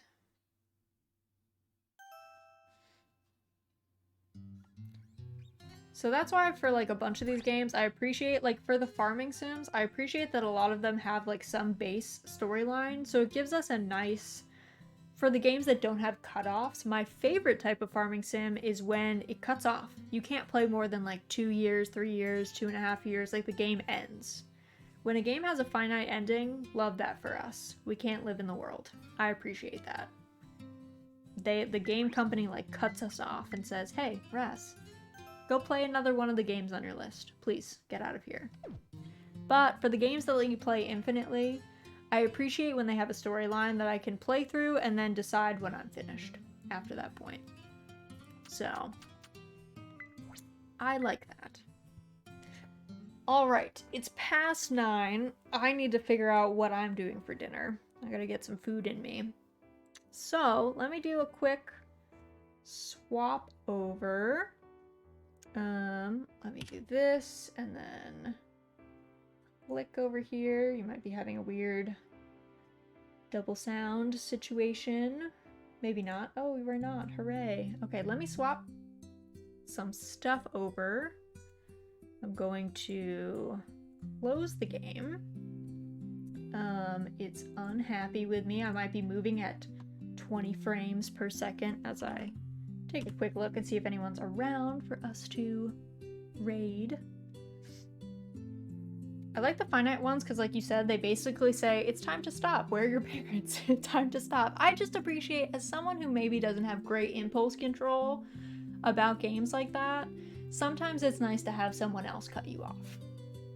I have some steak waiting to be cooked. Ooh, Q. Living a fancy life. Getting that good steak. Fancy steak dinner.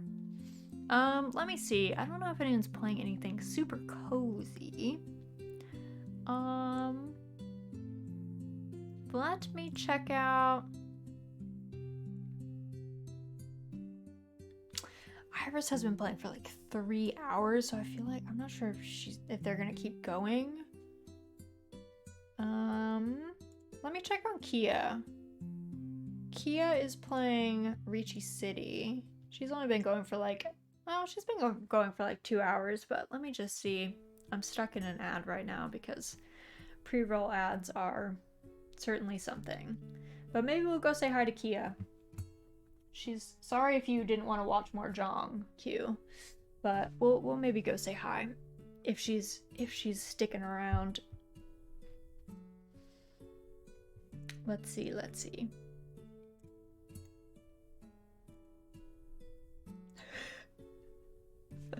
I came in just to hear her be like, "This sucks."